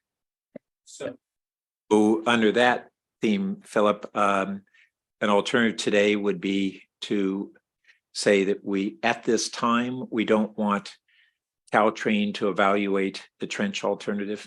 That would be the end result of what was just being said there. Yes, because I would say that I don't think we could recommend for them to study the viaduct without council approval. And conversely, this committee doesn't have the authority to eliminate a trench. It has the authority to make recommendations to the council for the next time it comes back to the council. Yes, that's correct. Which we're not ready to do today. We could be ready to make that recommendation, but we aren't forced to at this point in time. And since for the reasons we've discussed, and that we're going to meet again as a committee before we go back to the council, and when we meet again, we'll have more info from Caltrain. So I think, is it correct that we're moving toward even if we're disinclined or inclined to recommend to the council that we remove the trench, we don't need to make that decision right now. And we also would not recommend at this time that we ask Caltrain to do any evaluation of the trench. Is that correct? Right. I was suggesting the sequencing earlier, which I think is much like what Nadia mentioned and what you articulated. So yes. Okay. So actually, it might be good if we just, for the record, take a vote that we're not recommending to, do we need that on the direction for staff to exclude? Yeah, so I think potentially a way of wording it would be to hold on the study of the trench alternative at this time. Okay, yeah, I think the way the staff has framed it back in the executive's summary of the staff report. Let's not vote at this time, because we can just have one vote at the end on both the viaduct and the trench recommendation. But it sounds like we're aligned on where we're headed. Yes. Okay. Yeah, that was the easy one. Then let's go into the discussion of the viaduct with kind of two questions: whether we want to refer to Caltrain the review of AECOM's evaluation of the viaduct, their previous. Was that? Well, yeah, I'm not sure that we can do that without having council's approval to. Well, what you have down here is whether the viaduct alternative, I'll leave off the trench, should be included in the scope of Caltrain's technical review. That's what you had asked us today. Yeah, so I think that would be also in the context of the initial thing, which is to discuss and recommend to council. So first, the way I see it, and I'm not sure if we need city attorney to step in and help out, but is the order of operations would be to first recommend the alternatives to be considered by council, and then to have Caltrain do that, because at this point, I think our direction from council is to not no longer consider the viaduct. Yeah. Okay, and that goes back to a timing issue and how much of a lag we want to have before we would even have Caltrain do their review of AECom's previous work. So does that get folded in to the bigger referral to the council of reconsideration of the viaduct in general? Or do we want that issue of Caltrain reviewing the viaduct to inform the council's decision? So we could break this up into one recommendation to the council that goes forward sooner, that says we want to have Caltrain review the viaduct work that AECom did, and not ask the council to whether they for a further decision on viaduct until we have that information. Partly, Philip, do you have any sense of how long Caltrain's going to take to review AECom's work? Well, I was just going to say, and Rip and I were just kind of discussing this. I don't think that. I think just our kickoff meeting will happen maybe before August with Caltrain. So I don't know that they're going to make a lot of progress on this before then. So it might be possible that we don't need to necessarily make a decision on that ahead of any of the other information, depending on how quickly we want to move. Just keeping in mind, though, that we do want to get to a selected preferred alternative in order to meet the grant. Yeah, and that's what requirements. how do we move the ball forward? That is Even if we aren't ready to make a decision on, or is a viaduct fully on the table? So do we? We could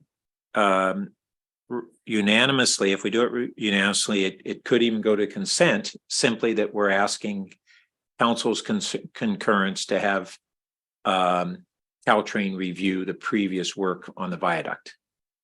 And that doesn't make the viaduct one of our preferred alternatives. It hasn't removed the trench necessarily, but that's a lower bar than the bigger discussion, which would presumably be the next time we have an action item before the council on rail issues. Could I just ask for just even a rough ballpark of the modest cost for that? Pretty low. Sorry, the cost for the Caltrain, I'm sorry, I don't remember the total amount, but we've already received council approval for the Caltrain service agreement for 3 alternatives. I think it was 106,000 in So for all 3. Tens of thousands, not 6 figures even. Yes. Got it. Yeah. So That's helpful. as an example, for the 3 alternatives, 106,000, I think you could probably guess roughly if we added another 4th alternative that it would be another I'm sorry, that's 106,000 for the 5 alternatives that we're currently considering, I believe. So about 20,000 alternative, and I mean, we spent literally millions of dollars with AECom. So can I comment? Yeah. So as we start this, I have basically 3 questions. That was one of them. So what we're committing to, just to quote, get more information. Secondly, I'd like, for the benefit of the public and the new committee members, to have a little bit of we know a little bit of the history. And my question is, what's changed? So we had 2 different XCAPs with 2 different citizens groups, and that went on for years. And they reported many times to previous councils, probably 3 or 4 different councils. And then council made some decisions in 21, including that's off the table. So kind of like to understand if there was any variance on that. And then the second, and related to that, is if we do more research or whatever consideration, what's sort of our hypothesis? What might we figure out? That it costs less, or there are different benefits that we didn't notice the last time, just so we're kind of directed. Let me, on the what's changed, one thing that comes to my mind, and I may not be covering everything, is on the trench, up until 6 months. I was really talking about the viaduct, but that's okay. Okay. And the 2 kind of are related in their that the way the trench still was on the table as preferred alternative was that Caltrain had been looking at a 4-track passing track system of 3 to 4 miles somewhere between what was the south edge of Mountain View and the north of Palo Alto. About 6 months ago, we found out that they had already ruled out the distance between the south edge of Mountain View and Castro, which then it's 4 miles from or thereabouts from Castro to Oregon. And that's what made that section the likely location, and why it wouldn't be up to the north edge of Palo Alto is because our right-of-way shrinks to as little as 60 feet at Pierce Park. Going all the way back to high-speed rail, it was recognized that there is almost no way to fit 4 tracks in such a narrow right-of-way, not to mention that we've got existing infrastructure at the Oregon crossing, Caltrain station, Embarcadero Road, and University that all would be very problematic for a 4-track. So that's why we now think it's much more likely. We were hopeful that we could convince Caltrain to not have Charleston East Meadow be part of their passing track 4-track system, and that's no longer the case. So that's a big change that happened. Your other question was what we hope to find out. Yeah, what did we not know the last time that we studied the viaduct? And so what has changed there that might persuade council to put that all back on, since it was turned down 2.5 years ago? And might you bake into that answer, or whomever is appropriate? I think there is a sort of a threshold or predicate process question here that people feel strongly about in 2 different ways. I think there are people who have been concerned about the viaduct for years and years and years, and feel like they've been protesting it for years and years and years, and thought that was behind them, and now they have to come back and do this again. On the other hand, I think there were some who feel that the way the taking the viaduct off the table happened was not with as much perhaps notice and input, opportunities for input as they would have liked. And so it kind of went away quickly. So I think there's process questions for both groups. And I don't have enough history to understand that fully. And to the extent you can bake that into kind of how we got here today, that would be very helpful for me. Well, I think that's valid. That when the viaduct was eliminated as an alternative, one, we thought the trench was viable. So that was one thing that changed, even if more expensive.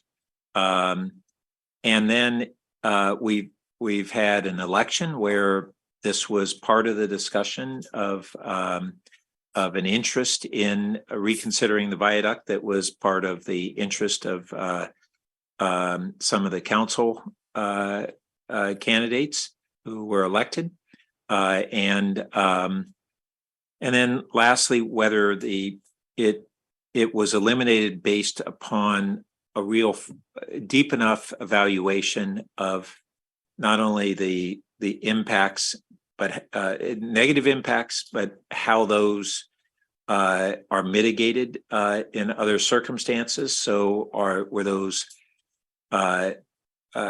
still as equal? Are they as strong a concerns with mitigations as they were when it was eliminated? And what are the other pros and cons, and whether there was a deep enough rigor in that analysis? That's my best answer. Nadia? I would agree with that. I would also say that there's 3 more things that impacted it. So number 1 is Caltrain has since hired a new team, which has come in and corroborated the complaints of XCAP that maybe we didn't get some of the best work from AECOM and some of their stuff, including construction methods that should be relooked at. So that does put a kind of question mark on all the things that we had been highlighting. I think another thing is, as electrification has gone on and high-speed rail has continued, the skyrocketing costs of relocating utilities has proven time and again to be really significant. And that in some ways is something that is really impacted. It's the difference between the hybrid and the viaduct. That's one of the big things that happens. I would also say that the climate change that we've experienced in the last couple of years makes people a lot more nervous about groundwater and flooding and what happens. And so when you're rethinking about the trench or any alternative that involves digging, the sentiment has changed, besides the elected officials that are now sitting in your seats have changed. And lastly, I would say your priorities have changed. 5 years ago, when we were having grade separation conversations and we were talking about raising billions of dollars to make Palo Alto this beautiful tunnel, I think if you ask people today, if you had to work on a bond campaign to raise money for something, would you raise it for building a beautiful tunnel or affordable housing? And I think that that's something that everyone is considering when they're now looking at their priorities. So I think a lot has changed. Some of it's tangible, some of it's not so tangible. I'm happy to also kind of review. I don't think this committee has had the benefit of kind of going over that matrix in detail to kind of understand the nuanced difference between your two elevated options, which is the hybrid and the viaduct. And at the time when the council was eliminating one, that's what they were looking at. It was like, okay, well, if we're going to have one elevated option, which is it going to be? And the hybrid was sort of cheaper. And it was like, well, then that one, because the other one just seems awful. But I do think that what was not considered was the fact that the viaduct takes 2 years and a hybrid takes 4. And it turns out that 2 years of construction is a really big deal. I'd also note there's only a 5-foot difference between one alternative and the other. So a lot of people in their mind, when they think about hybrid, they think it's half up, half down. It's not, it's mostly up. And there's a difference of 5 feet. And the other difference, I think it was Cedric and Adrian who also presented it, is that the viaduct alternative allows you to not have to have electrified shoe fly tracks. They're able to build those do that within the right of way and still construct the viaduct. And what that does is it moves the tracks closer to Alma and actually away from the homes that are most concerned with privacy, with having something elevated. So that 25-foot distance, it moves 25 feet further away, which at that height, actually, you would not necessarily see into people's yards. I think another thing that has not necessarily changed but was overlooked was the fact that one of XCAP's recommendations was we didn't have a robust public process when it came to payback and Stanford and the school community. We have since had the city meet with those folks. And that is exactly why we're having a viaduct conversation, because they are most interested in trying to keep things flat for bikes and peds. And so they are big proponents of this. And it frankly is one of the city's commitments in terms of their comprehensive plan. And we would be remiss if we didn't really look at that. And lastly, I would say that this committee might benefit, and or city council might benefit, from inviting back the consultant who did the noise study. I think there's a lot of misunderstanding. Noise is actually a strangely complicated topic, right? It's logarithmic. So understanding the difference between 1 decibel and 5 decibels is actually really not intuitive. And it would be helpful for this committee and frankly, the new council to really understand when we're talking about the acoustics, what happens. Because overall, what the study found is that every single alternative would reduce noise so significantly that it would be better. And there's such a marginal difference between one alternative and the other that you can't say, oh, well, the hybrid would necessarily be so much better than the viaduct. That's not what the numbers showed. But I think it's as part of process, as part of, I've always said, I don't have a preferred alternative necessarily. But I do think that it's going to be incumbent upon us to convince the community that we've picked the very best alternative. And so process matters. And I think explaining the noise thing again is an important clarification that we didn't do well, because frankly, the XCAP's report was finished during COVID. So we met a lot and we had a lot of meetings, but I don't think people were super interested in what was happening at XCAP. And I think now people are refocused on that conversation. Yeah, I think that's all I have at this time. Well, and just following up on one or two of Nadia's points, when we eliminated the viaduct, but we had the trench in as a remaining alternative, correct? It's still in there. We've already talked about that some things have changed in terms of whether that's viable on the trench. And so if the trench isn't viable, what's the one where we move the tracks, and it's a viaduct or a hybrid. And the hybrid, as she noted, is really, it's a wall berm. So what you have in San Carlos is a hybrid. And it's kind of misconceived that the hybrid only goes up a little bit. It depending on how much, but ours is similarly. So rather than an elevated track that's open, if it's the earthen berm hybrid, it's an elevated track that is a wall. I had been interested at the time as to whether there is a way to do a viaduct construction method on a hybrid where you would go partly down and still be open. Actually, I haven't ever quite gotten clarification on that.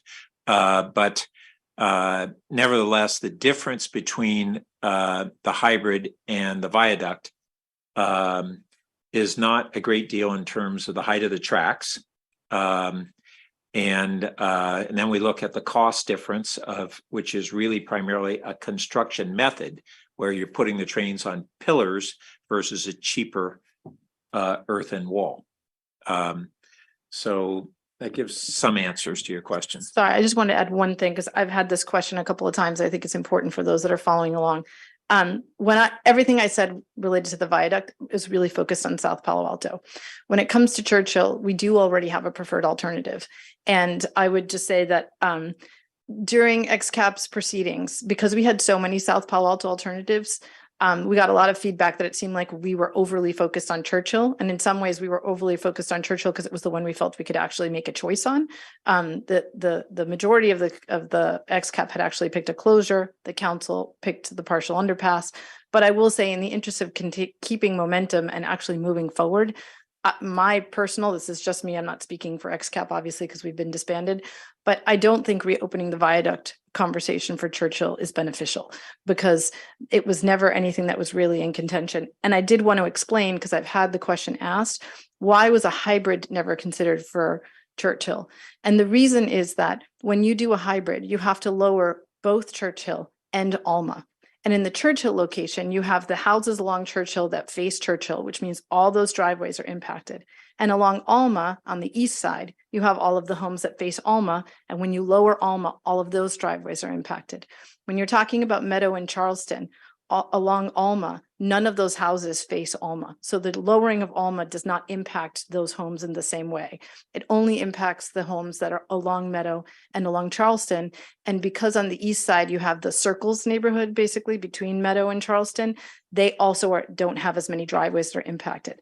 If you had done a hybrid on Churchill in Old Palo Alto, not only would you have impacted a lot of driveways, but we actually have a couple of flag lot properties. So it actually would have cut off access to even more homes. And so when we were looking at how to spend the engineering money, we didn't even bother looking at the hybrid because we knew already what the answer was going to be because it was obvious from the way the physical landscape was. So I just wanted to make sure I made that clear. And your point on Churchill reminds me another factor, which is, as we've talked about, down at Charleston East Meadow, we have a much wider corridor. And so the ability to move a viaduct up against Alma as opposed to up against the homes is much more doable and how it would likely occur.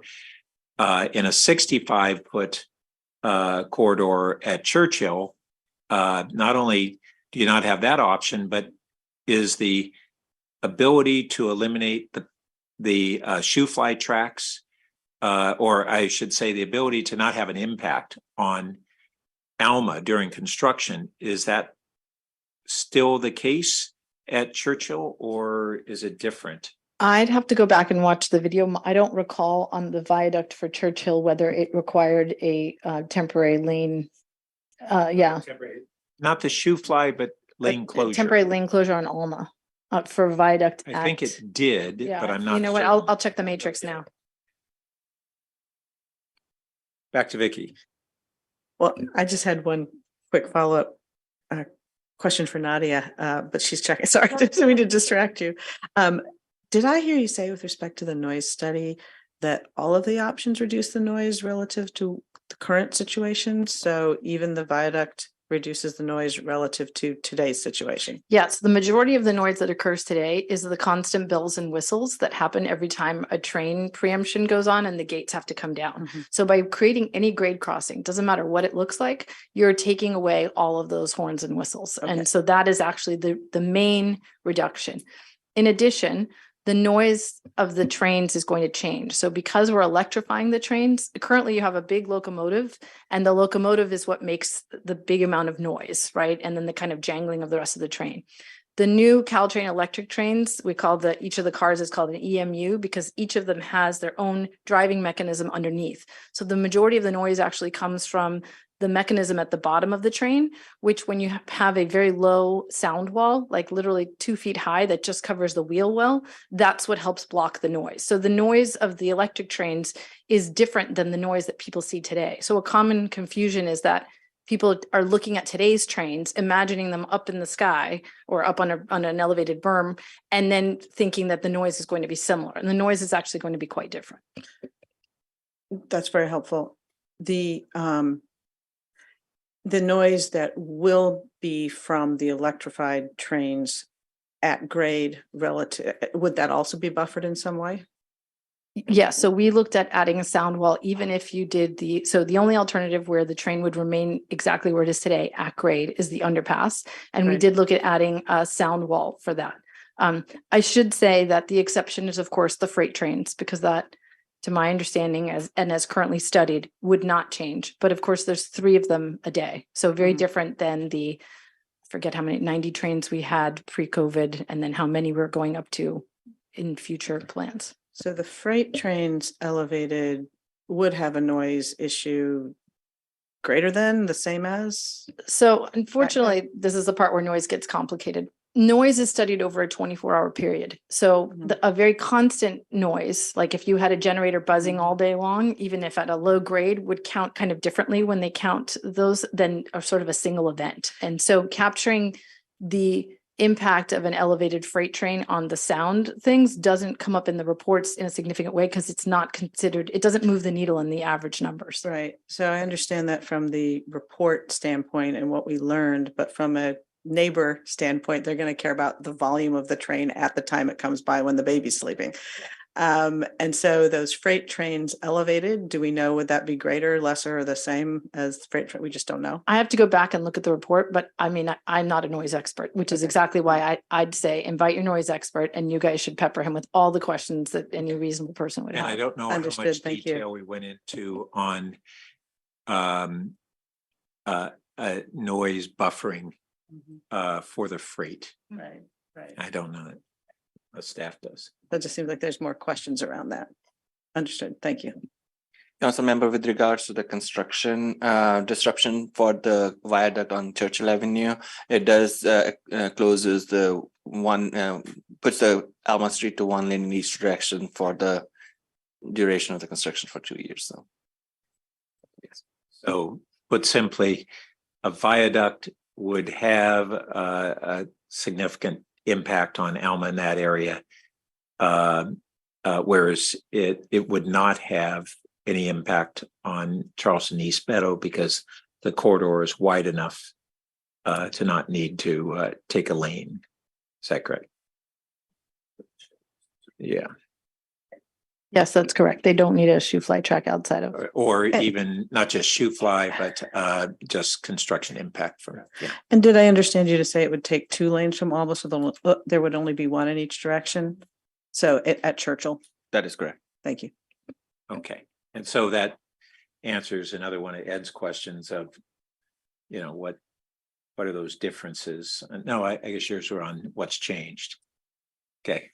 Yeah. And any other, going back to, I attempted to answer Ed's question. Any other things that have changed that are since the council made those decisions?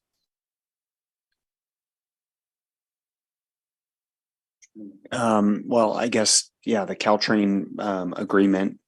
And the plan for Caltrain to, take the lead and And one significant one that we missed is Measure K. I mean, we got a vote from the people willing to sort of support the kinds of projects that we're talking about. And so this goes back to sort of the impetus of kind of continuing on with moving forward. And I think that's significant. And frankly, the federal funding we just got. I mean, at the time when XCAP and CAP were being formed, we were told, we'll only think about the money that we got from Measure B and no other money will ever come. And that's all you're ever going to get. And we did our research and we're like, actually, we're eligible for this and for that. And, you know, the Biden administration and all those things. And so I think that that has changed and it's proven to be correct. So, and so the state and federal funding potentially available has increased significantly since that time. That's good news. It doesn't mean that they'll be willing to fund significantly more expensive alternatives, but that has changed nevertheless. I'll add one other thing, which is when we had looked at the prospect of, okay, well, we'd love to have a tunnel or we'd love to have a viaduct the length of Palo Alto, and we're talking about $1 billion to multiple billions of dollars to do that. I can tell you, as somebody who is just getting over the bruises from trying to get the what ended up being a pretty modest business tax that will give us maybe $40 million in local funding for this.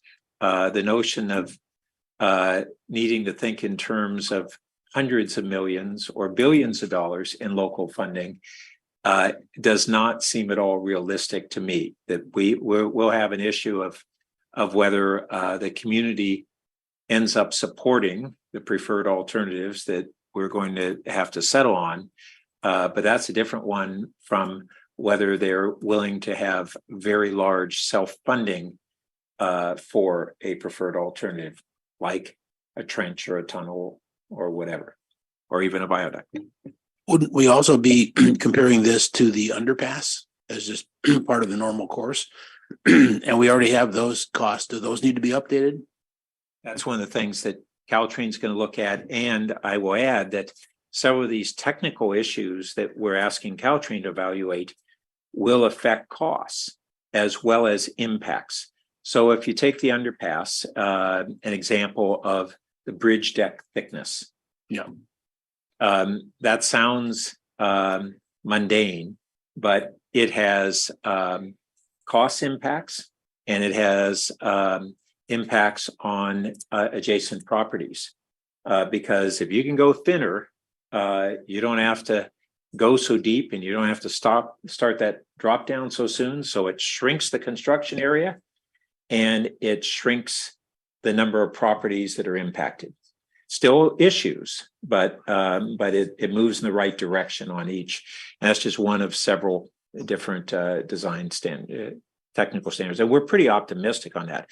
I mean, this trestle design, they've already approved it for Ringstorff. So we were kind of pushing the Caltrain. Why is it such a big deal to not simply start off to say, in principle, we're receptive to a trestle design. Now we have to respond to your specific one, as opposed to saying, well, we have to get back to you on the whole thing. But nevertheless, they're working on it, and fortunately, they're doing it as a result of our staff negotiations with them and other pressure. They're doing it at what we think is a really good cost versus if we had to go to a third party. Is the trestle another viaduct when you use the word trestle? No, it's just it's a bridge construction method. Think of it as like a steel bridge instead of a big concrete bridge that has to be thicker. Okay. Like a train trestle.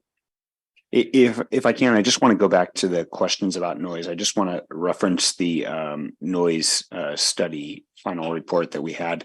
We mentioned that every grade separation will have a reduction in noise. That's from the horns and whistles. That's like a 10 decibel reduction in noise at all for any of the alternatives if they're pursued.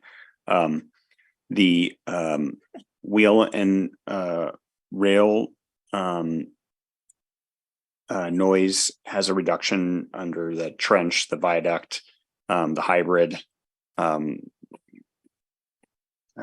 but the question was coming regarding the engine noise, that's where it's really important to differentiate between the EMU and the freight.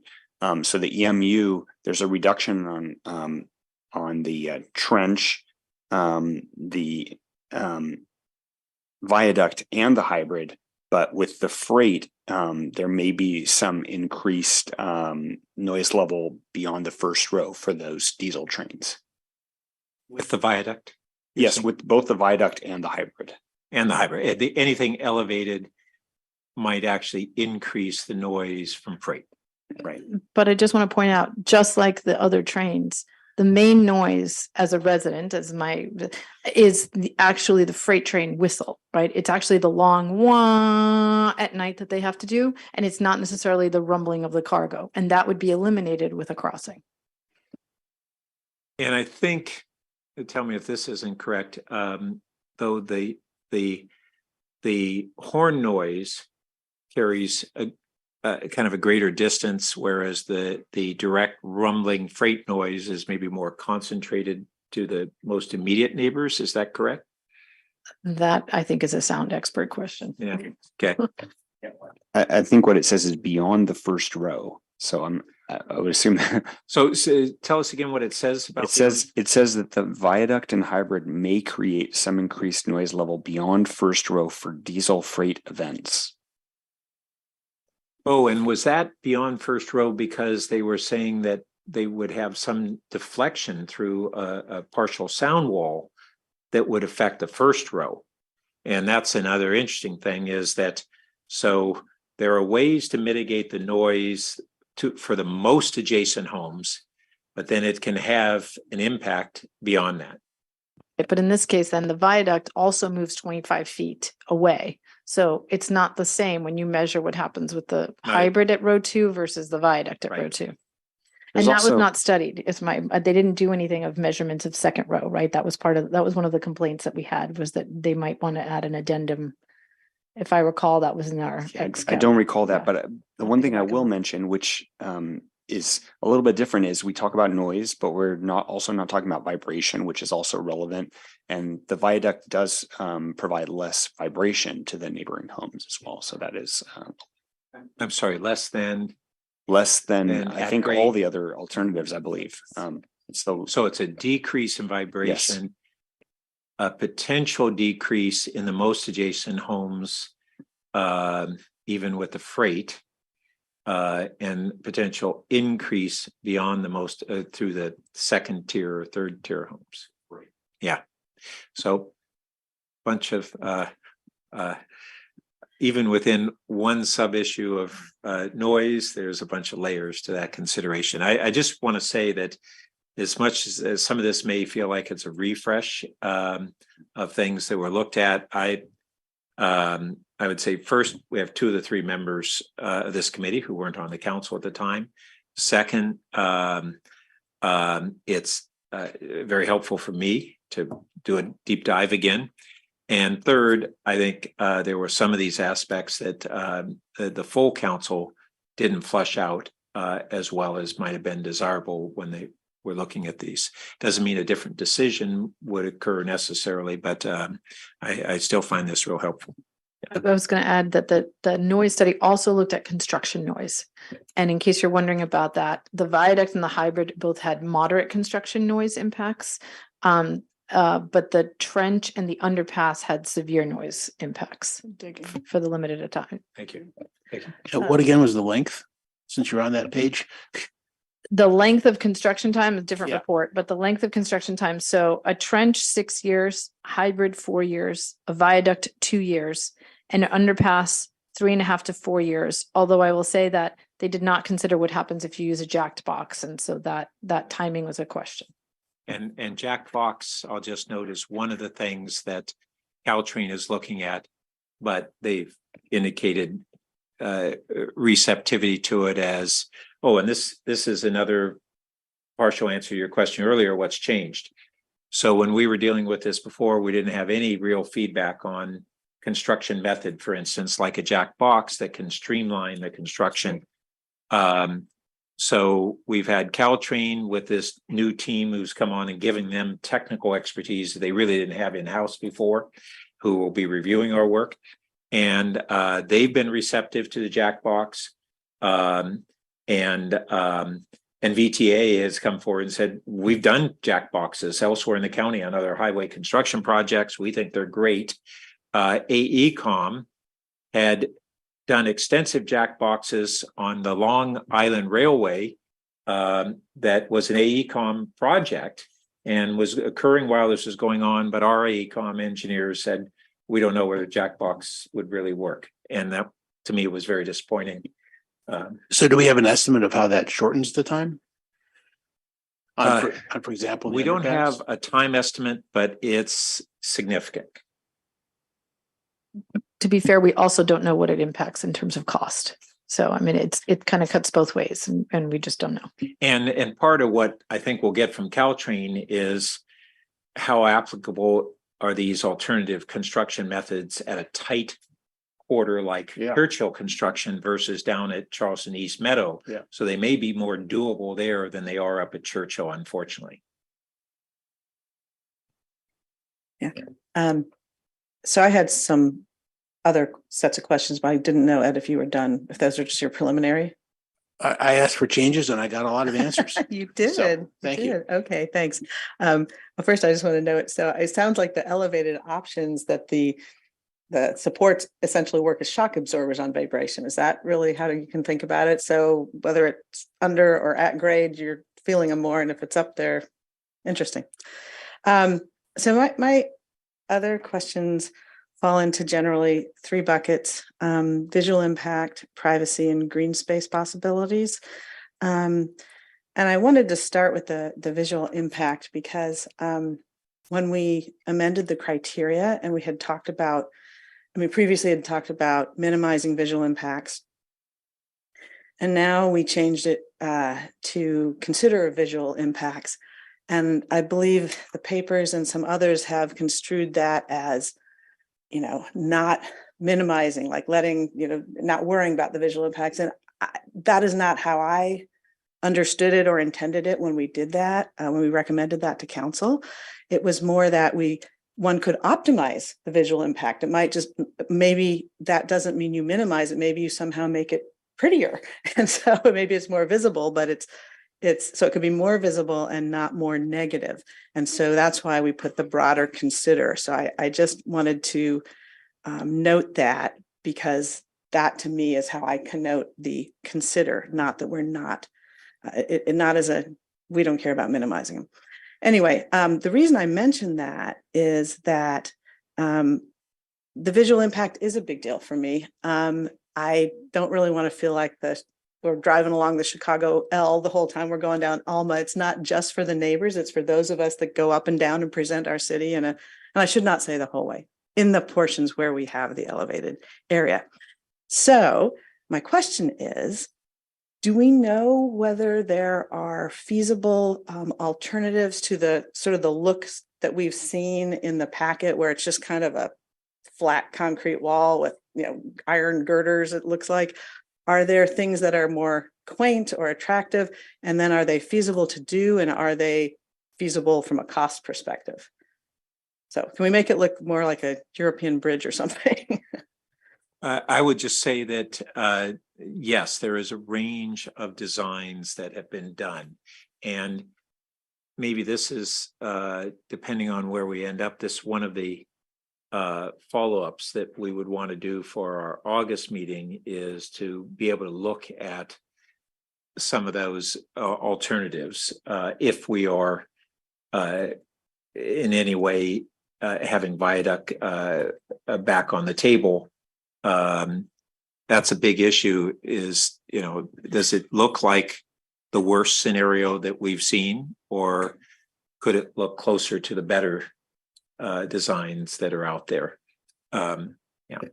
Exactly, because that may impact the neighbors too. If you're looking at something quaint and stone behind the green trees, it's better perhaps.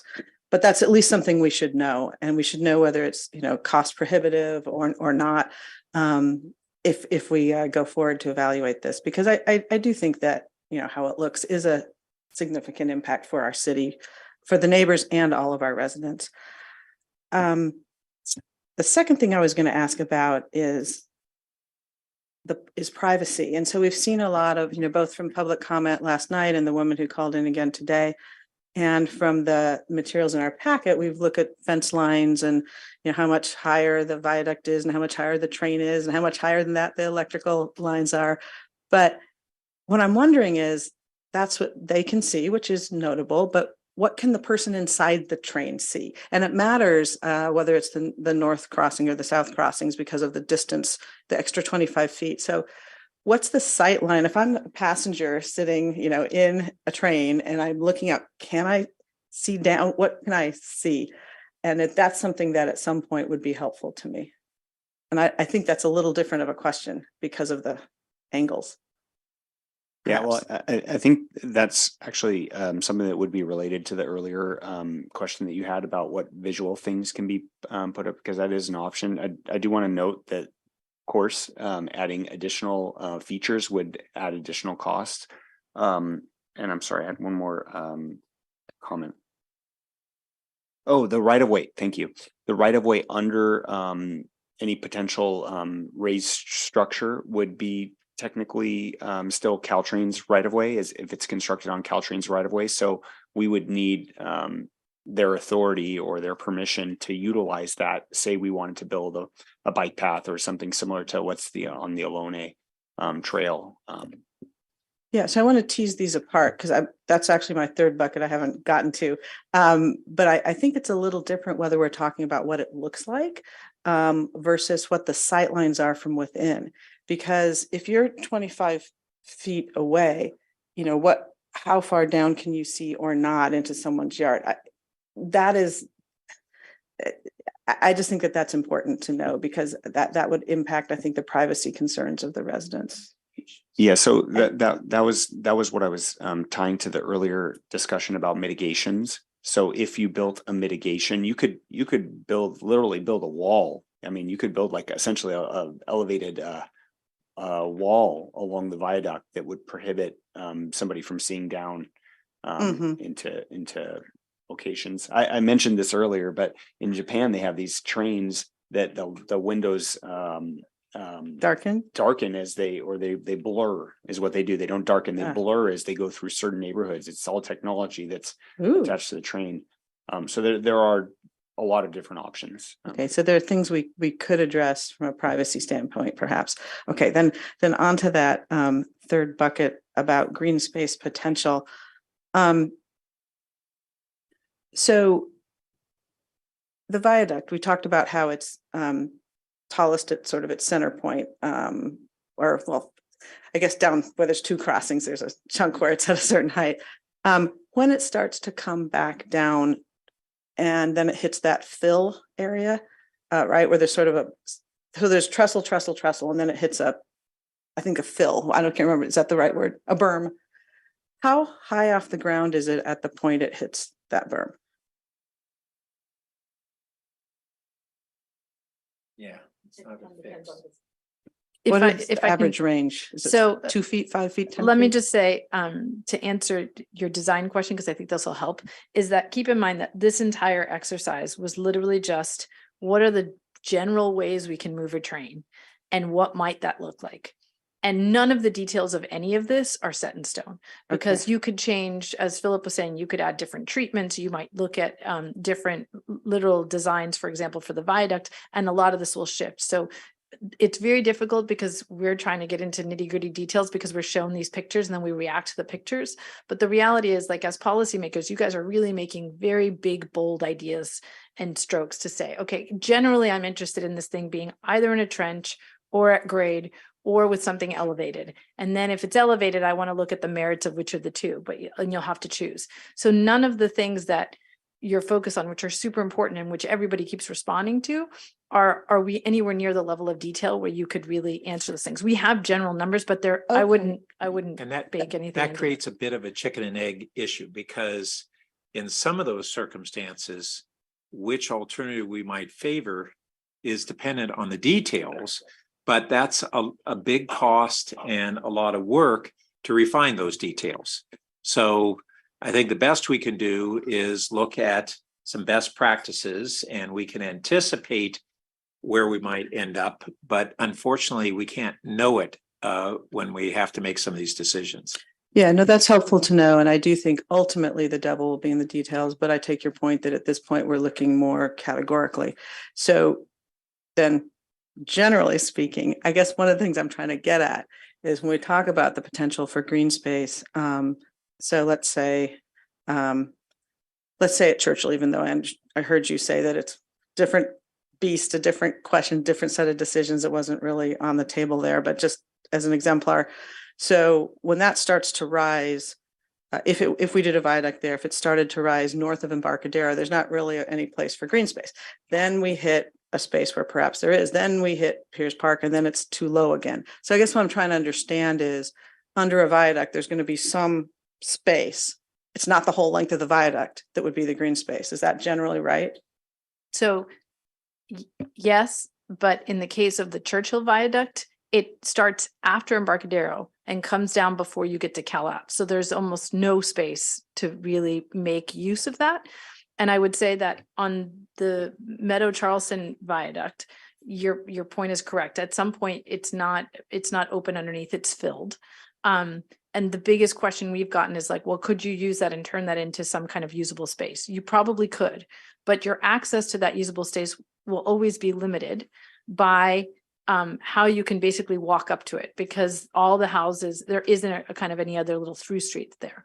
But yes, that is something you could, in the Churchill's section, there is no space to play with underneath at the viaduct that we considered, which is another reason it was kind of summarily dismissed. That's very helpful. And that's exactly the kind of general stuff I was trying to figure out, because there are certainly people who are advocates of adding green space, but to the extent, how much do we even add and how accessible is it and what could we do with it is, I think, important. And Pat has something he wants to say, and then I'll finish my thought. Yeah, just on that same issue on Churchill, not only, unlike Charleston and East Meadow, you kind of have a double crossing that would be shared by one viaduct. And so, but at Churchill, if we're looking at, the area just south of Churchill, you soon go into Pierce Park where we already have green. That was my, yeah, exactly. So I think what I'm hearing is that I'm trying to understand how much of an asset it potentially could be were we to go this way. And it sounds like not much of one up north, and in the south, perhaps, but we'd have these challenges you identified. The part of the reason I'm asking it is whether or not it's significant enough that we should add that as an evaluation criterion to our evaluation criteria. And I know that that's not on the table today, but we could ask that it come back to do that if we thought that was a significant enough thing to put in and amongst all the other factors. So the other thing that influences the usable space underneath is basically the width of the right of way at that point. And so to Meadow and Charleston is 150 feet wide. At Churchill, right at Pierce Park and Seal, it's 65 feet. So you can't even put a play structure. You wouldn't even have enough space underneath to have a single play structure, much less anything really useful. I would say in terms of your privacy conversation, and frankly, in terms of some of the noise conversation, Palo Alto was frankly groundbreaking in being one of the only cities that's looked at grade separations and went ahead and studied the noise. All the other cities now use our noise study to be able to think about it and don't bother to kind of update their own. They're like, well, Palo Alto paid for it, so we'll just use theirs. But when you're asking what is the privacy situation from the train, that to me seems like something that the corridor crossing strategy folks should be considering, because we're talking about building viaducts and or all sorts of grade separations the entire length of the peninsula. I'm not sure why we have to solve what that answer is, right? If it's something that's Caltrain strategy. I would also say, though, just cautioning everybody, we have to think about the transit riders, right? People who take the train actually enjoy being able to see out of their windows. And I would predict a lot of blowback from people saying, oh, well, every time we go through Palo Alto, the windows got blurred, right?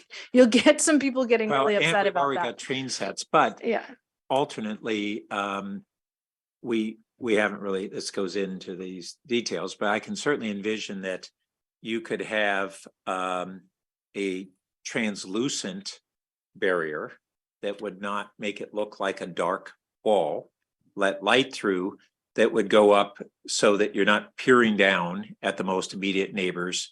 You see the adjacent rooftops and things. So tweaking that, I would expect, is something that's doable. We haven't gone into those details. Well, and the other thing to consider is the speed of the train, right? So if you're moving, like, sure, you might see something, but it's kind of a glimpse. There's actually a book that talks about this, right? But if you're going through quickly with the train, like, you might see something, but you may not even know what you saw depending on the speed. Now, if the train were to stop because something else happened and then they happen to be looming over your yard, obviously different things. But the general use case is probably would be considered. But I would just say overall, this seems like a really good thing for Caltrain to really think about, while we focus on the really big things of, do we want the train to go up or down, and how much that will cost us. I'm happy for Caltrain to focus on that. I just want to know the answers from somebody sometime. Yeah, I think the high level answer is that there, to some degree, there are ways to mitigate those issues, but probably the question is to what degree. Okay, let's. I just had a couple of questions on what was just said. When we talk about some of these details today, they're details. But before we get done with this and maybe make recommendation to council, I don't think they're details. And I think that the one that you brought up and showed, Pat, both sides of the story, which is this privacy thing, we don't have the details. But at the point, if we were to get excited about anything that's high up, we want to know what the experience is going to be on both sides to evaluate that. And I think that would be, privacy would be pretty highly valued, pretty highly weighted when we make that kind of recommendation. And I don't think it would be outrageous. I'm speaking for you, but I'm looking at you, Philip, to eventually get 3 ideas of walls or landscaping or whatever that would cost about this per 100 linear feet, just to kind of get well, as I think about the sequence, if we were on the first bullet, the question whether to re-include the viaduct in ongoing consideration, whether to eliminate the trench. If we were to do that, we wouldn't need to see these alternatives on how to mitigate these various things at the time we would re-include it. But when we we might narrow it down some and have some of those choices, even though we wouldn't have a final design at the time we select the preferred alternative. Right. So it's not going to be next meeting, but in the coming months, when we try and go from there to the preferred, we might very well. I think we're going to have to make some calls on what are important, and we might surprise ourselves and the public, because we might say that visual is extraordinarily important, but plus or minus $50 million is not, if we get all the other things, because this is going to be here for 100 years. I'm just picking this example out of my head, but I think we have to be very determined eventually on what these things in a viaduct situation, particularly, is going to be weighted. And on the other side of it, in my view, I don't think we can afford to weight very highly this green space alternative for reasons that were just explained, including that we don't own it and we can't get too much of it, and it's got to go up and down. So that one slide that I think you showed from Montreal, where they were, where they were playing soccer underneath there. I don't think there's going to be many soccer games underneath these viaducts here. So I just use these examples as, again, to say that at some point we have to take a stance on weighting what's the most important for these things. So that's all. Thanks. Okay, so let's look at these bullets and see if what we've gone through allows us to move forward with next steps. Sorry, can I make one suggestion for Yeah. you guys? When we were doing the Peninsula, I think it was the Peninsula Rail program. This is going back a ways. That was when high-speed rail was going to have 4 tracks When high speed elevated. when they down got the married, entire high speed rail and Caltrain got married, and they were in a relationship for a while. And a lot of elected officials participated in some studies. And one of the things that we did was we took a field trip to San Carlos. And so a lot of elected officials went with the former city manager back then, Mike Garvey, and got a tour of how that grade separation was constructed and what it was like. And it was very useful because we were able to stand next to a hybrid and stand by the wall, and immediately adjacent to the wall, you could see what it feels like. And then you could stand on the opposite side of the street and see what that feels like. And then you could stand in between the pylons on the section where the road went underneath and understand how high it feels when you're underneath it as a person. And I think that that's something that is incredibly valuable and intangible. I mean, it's really something that if we could have a moving council meeting where you noticed that all 7 council members were going to be at the San Carlos grade separation for 15 minutes to kind of walk around it, would be particularly useful, because a very counterintuitive thing is that the higher up something is, the less it feels like it's imposing on a human's head. And so actually taller, as long as it's further away from homes, feels airier than when you have something that is bulky and filled the way that the berm is. And the only way you can really understand it is to walk near it. So I'll just Well, leave that with and you. I would encourage that, although I don't feel a real need to go there myself, having had a company within 100 yards of that for 15 years and looking at it multiple times a day over that time frame. But Nadia's point is well taken. So let's look at these bullets and see whether we're kind of starting to gel on where we go next. First one is whether to re-include the viaduct alternative in ongoing consideration and whether to eliminate the trench alternative. And I think that first we don't get to this is recommendations to the council. This is not us deciding today. And so this is not going to come to the council, pardon me? August at the very earliest would go to the council. And we already talked about at what point in time we'll have some additional information from Caltrain on the passing tracks, hopefully in September. But is it, if we're recommending reconsideration of the viaduct, are we inclined to recommend it for the Charleston East Meadow rather than Churchill? Let me put that one out there and maybe we can start narrowing I've got recommendations. a couple answers on both of those. Okay, so for the first, I guess, for the first question, I think maybe these 2 bullets work together, but I would suggest that we sort of reverse the 2 bullets, meaning that we suggest that it could be worthwhile for the price that we're getting an estimate of to get some more data. And depending on the data, then we might decide to re-include the viaduct alternative. But we also have this timing on when we get the data, and that's one of the dilemmas. Ideally, we'd get it quickly enough that that the second bullet would inform the first. Right. In practice, we don't think we're going to get it that soon, and so we probably can't follow that preferred sequence. Well, would we? How do you meet in the middle on that? Because if we don't have new data, then we're going to make these decisions without data. Yes, I think that is the case. We're making recommendations based upon the whole series of factors that we've been discussing. Yeah, and in the end, data isn't going to determine any of this. Data will inform decisions. What end up being subjective decisions on a whole range of pros and cons. That's what we're faced with. We're not ever going to get to a point where data is going to be determinative other than maybe a cost. That's exactly what I was thinking. That was the first piece of data that I was thinking, because we might find out different answers one way or the other. Well, but even within that one, we'd still have a subjective decision. Do we think we want to go with something considerably more expensive? Totally agree. And so even then, the data is not determinative. And what was your second question again?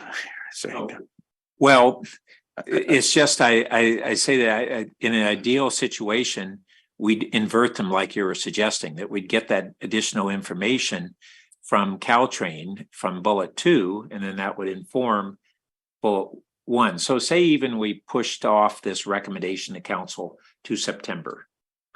We're still not going to have, we would have the 4-track, hopefully, the 4-track decision by Caltrain around that time.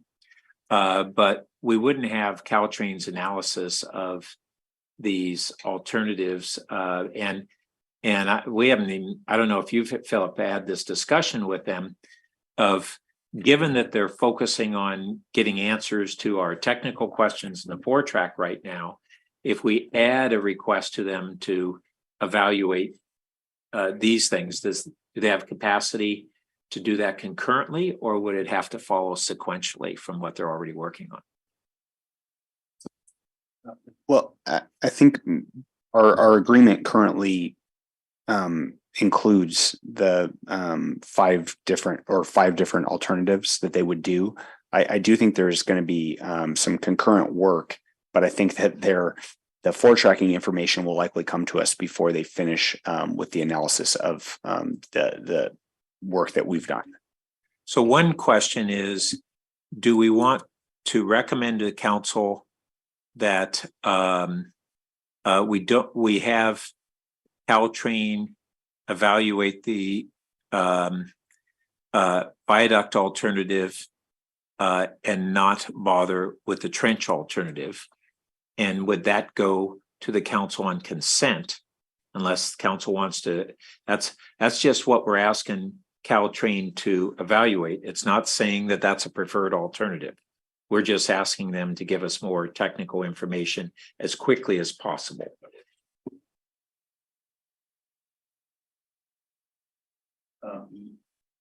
So, yeah, I think that could be done. Just to note that if from that data, then we said, no, the viaduct is not going to work, or, whatever, and we wanted to still consider the trench, then we would need to amend the contract in order to include that alternative. So just noting that, of course. Yeah.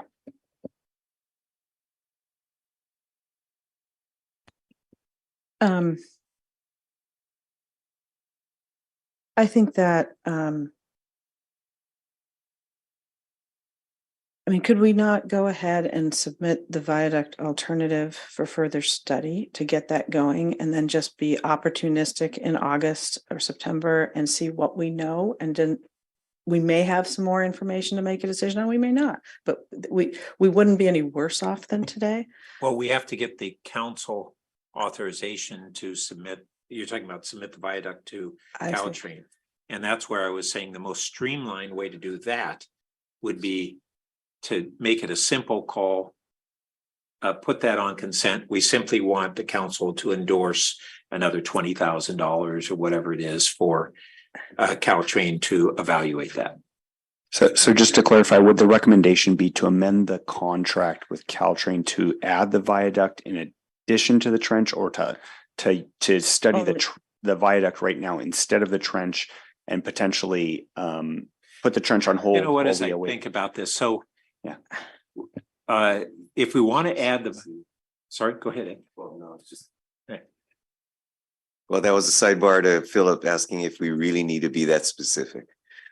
So I actually don't think you do, but go ahead. Oh, in the contract? Well, just in terms of direction from the committee to staff. Staff, I think, can follow up based on this general direction provided by the committee. Okay. Which is hold, trench, proceed, viaduct. And I think that what we're trying to do there is not, like to reiterate what Pat said, we're not trying to say that this is re-including it in ongoing conversation for bullet 1. It's more helping us investigate whether or not the prior decision was fully informed, because there's concerns that it was not. And so we're looking to see if the basis that was the information that was available previously was, we're going to have Caltrain review that for its sufficiency, just the quality of it. And then we will know what was available previously. And I think that helps inform whether or not we want to re-include the viaduct alternative I need to from a process ask standpoint. Ed, whether, are you thinking that what would we still need to go to consent calendar to revise that? Or do you think that this committee could simply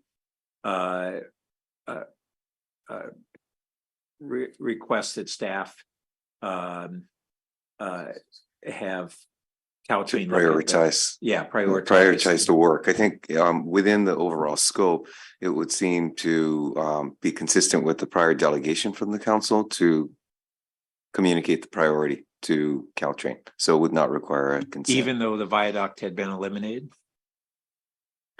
I mean, I hope that your answer is yes, but I just want to make sure we're thinking. And just to note that I think that the agreement with Caltrain did specify the three alternatives. So what went to council included the three alternatives to be considered at least at Meadow Charleston, which was the trench, the hybrid, and the underpass.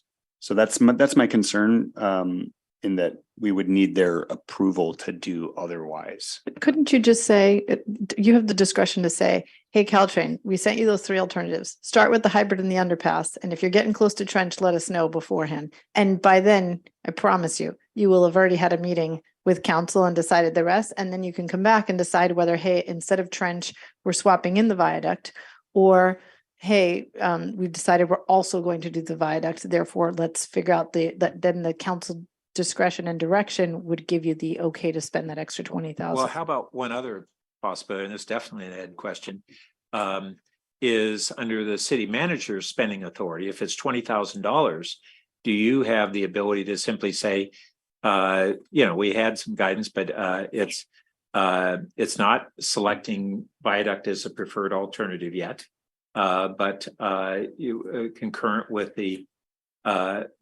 guidance of the rail committee, you use your authority to add Caltrain looking at the viaduct. Is that it's proper? Possible. We could take a look at that. Unfortunately, typically once a contract goes to council, any changes to the contract needs council approval as well. Okay, so then we're back to needing to get to the first meeting in August on consent to tweak this, that we would recommend. Is that what we might do? Go ahead. Yeah, and sorry, just noting my legal just pinged me and said we probably cannot do that. So I'm sorry. So your question was consent item to first meeting of August, that we have this tweak on the contract on consent. Yeah, I think that's possible. As the most expeditious way to do what we're talking about. And Everybody most- says we and want most- to do one thing. How do we do it quickly? But it's most transparent as well. So that's good. Yeah. Okay, does that seem like a reasonable approach? I think I'll need that restated, but Philip, why don't you repeat your understanding based on what you've heard? Yeah, I actually, the only quick message that I got from legal was probably can't do that. Can't do. I think that was referring to the same thing. I was concerned about that. Yeah. I don't have the authority to make an amendment to an But existing then the contract. second question of whether getting this on consent, that amendment to the contract on consent, the first meeting in August, is that the most expeditious way, and is everybody good with that? I would only generalize it to the point of direction for staff to proceed that way. I doubt that we'll have an actual amended contract for council to approve, which we would typically do on an item. So I think staff, do you think you have enough to work with? And again, our deadlines for getting an item on the first meeting of August are probably no farther than 2 weeks away. I was thinking that, given that we're late June, but okay. So I was saying first week of meeting in August because I was assuming that it's a month and a half was enough time. Yeah, and I want to note that I think we did have some flexibility in the language, not to say that we could do it, but I think we would potentially, and this is stuff that we could confirm. I think that we could potentially do a consent item without needing to amend the contract. Okay. So I do think that, I think So that's probably. how about if if the committee requests that staff pursue a way to have Caltrain evaluate, review the viaduct and potentially defer review of the trench, not drop, but defer. Is that? They could add the cost if they know it, right? Oh, that would be part of the review, is that Caltrain's going to look at AECom's cost estimates. But I mean, they might put the cost in the review in the consent item. Well, we're I not see, yeah. anticipating a change in cost. So Yeah. we're anticipating Swap that, out. yeah. At least at this time, unless it was determined that the trench would also be. So evaluated. that sounds like a consensus of the committee. I don't even know, do we need to take a vote on that? I just, Why don't we so be? okay.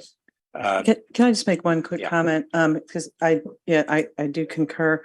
But I think so that it's, I think it's important to make clear that we're not yet asking to re-include this, that what we're doing is we're trying to address the concerns that have been raised about the quality of a report that was at least part of the basis upon which the prior decision to remove the viaduct was based. And so we want to review that basis so that we can help determine what our recommendation will be with respect to the viaduct option. So I would just ask that that be included in the staff report to council.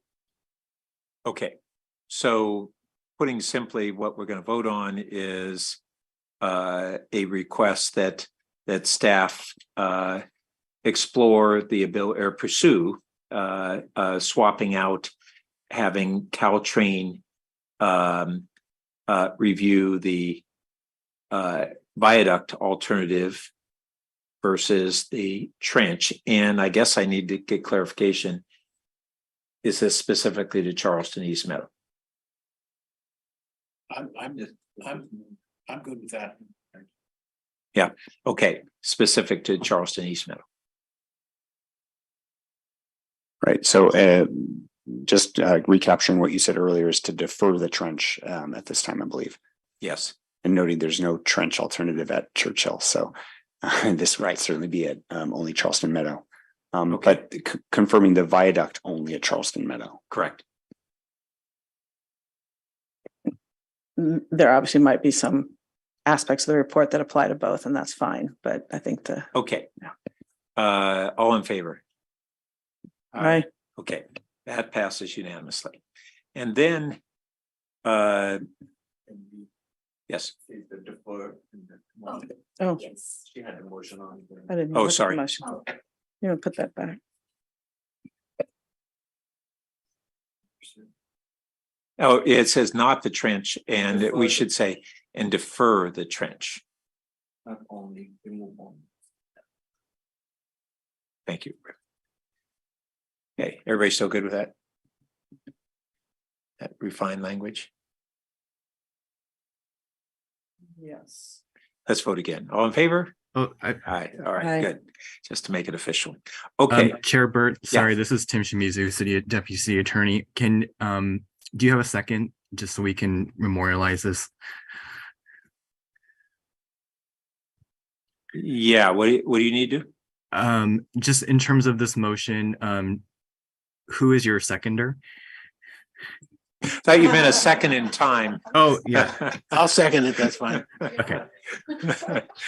And just for formality's sake, a roll call vote is what we need. All right, roll call. Chair Burt, Yes. Councilmember Vinker, Yes. Councilmember Lowing, Yes. motion passes. I would Great, just thank say you. for the record that I'm on other official bodies that for whatever reason do not always require roll call votes like this, including VTA. So I don't know why we do, but I just want to put that out there. Okay. Well, I appreciate your cooperation, Chair. Okay. All right. Yeah, okay. Yeah. Yeah. Okay, So given that we just got a few minutes and we want to get to the wrap up, we also had down the question of whether we'd be making any recommendations to council on eliminating the trench and including the viaduct. And I would say with this, we're not going to have an agenda item to this would be an agendized item to the council if we did this recommendation. We're not going to, this isn't going to get to the council. Ed, did you have any sense of when, any tentative planning on when a next substantive council meeting on grade separations would occur? Is that anything tentative?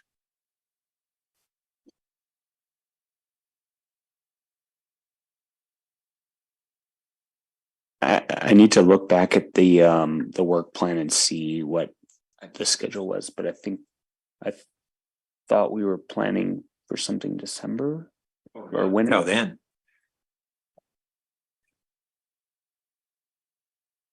Yeah, we did. So we did have a TBA for when, and it was not an announced date for when. Definitely not Committee, August. Yes, yeah. When Rail Committee would make a recommendation for a preferred alternative. All right. So point being that we certainly have at a minimum another one of this committee's meetings in August before we'd need to make such a recommendation. We were talking about at the next Rail Committee meeting, looking at kind of some viaduct design alternatives that are out there so that we'd be able to, we in the public would have a better sense of the range of possibilities. Not that any of those would be determinative, but that's one of the things is, are we visualizing a worst case scenario versus a medium or better one? So should we defer an action on bullet number 1 is what I'm leading to. Yes. I think we should. No reason to have to make it now. We can't count on having Caltrain feedback before we might make that recommendation. We could defer it even more, but as of right now, we don't have any rush. We don't have a council meeting that this could get to the council before then, and so we can be a little more informed by then. And just to note, we don't have a consultant for a task order for something similar to this, so it would be staff work. So having something for August might not be feasible regarding that subject. Might need to be September. Oh, just on those alternatives? Yeah, we can work together because I don't think we need a consultant or much staff work. I mean, these things are available. Members of the public and others have been submitting them. We just put them together and look at them. That's not overcomplicated. Sounds great. Okay. And I'm losing my train of thought now. If it comes back, I'll say it. Okay. Do you want to think about having the noise person come back either to the subset of this committee or to the full council if and when you're ever going to have a conversation about the viaducts coming back? I was just thinking that we could have it as an agenda item for this meeting. I don't know what that costs. The thing is, if you're going to have this, I mean, if you need this committee to then recommend it to the full council to then get it back, fine. But there is a question about whether you need that or whether you're just going to put it to full council, because by the time you get to full council, you will have gotten your geotechnical studies and maybe an answer from Caltrain at 4 tracks. So if you want to save money, rather than invite the noise guy back twice, you might as well have him only just come to the big city council meeting. But if we have the person come here and we're comfortable with it, we can just give a committee report. You could, but it doesn't mean that the rest of the council is going to ask the same questions, and you have a larger audience with a city council meeting. I mean, it's your call. But I will say that, we're flushing things out in a pretty thoughtful manner here. In terms of if we wanted to have a noise consultant, that's not it's not budgeted. How would we go about doing that? So we need to look into the contract. You're right. It's not budgeted. It's not part of the planned activities that we had currently. So we need to look into that and see whether that's something. All right. Well, why don't you put that as a follow-up for August, that we find out a little more on what it would take to get additional noise insights. The thought returned to me that I lost there. The other thing just to note is that one of the questions that we have as staff is how and when to do additional community outreach on this. And obviously that would follow on a recommendation from Rail Committee to the council. I would think obviously that would follow.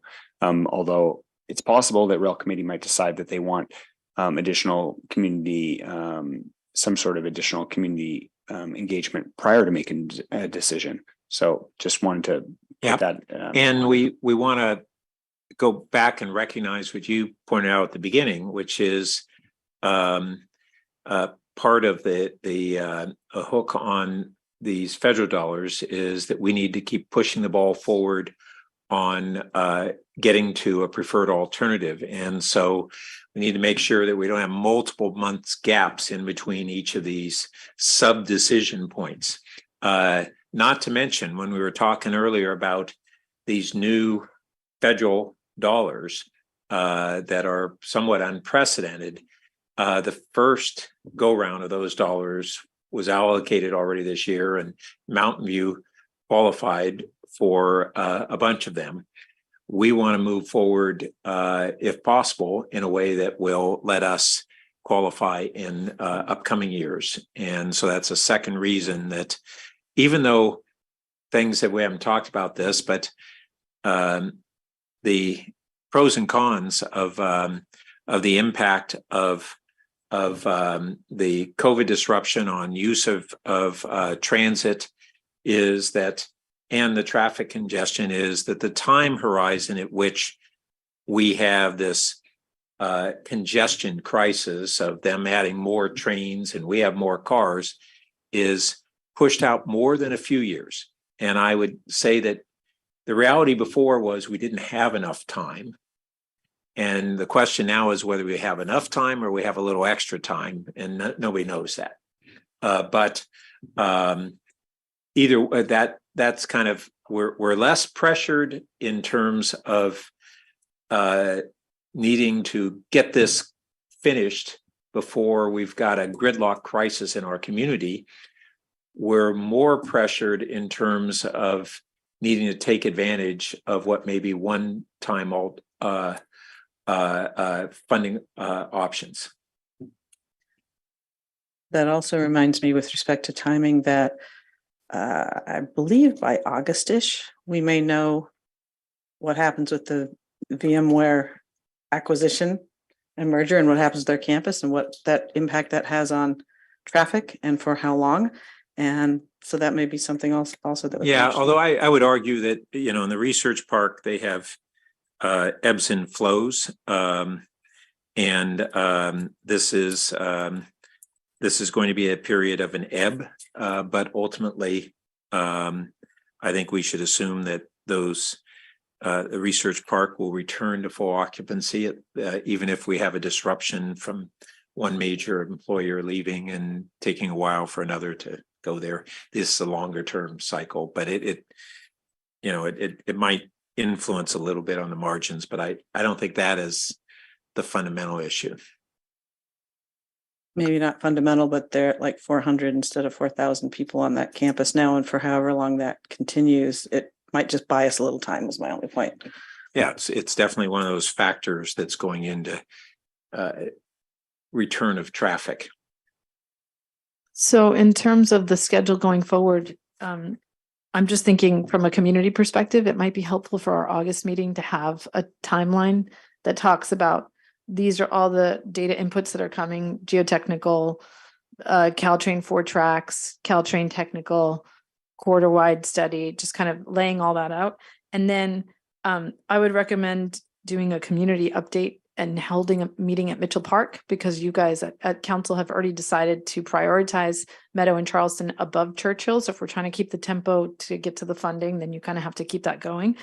And so topics for the community update would be, number one, the situation of Caltrain, the need, how it's pushed out, kind of what's the update in terms of ridership, updated funding, the process that we've had to date and where we are in terms of the various alternatives. And by then you will have figured that out at a council level, and or we'll be having a meeting, and that's the point, to get the input from the public.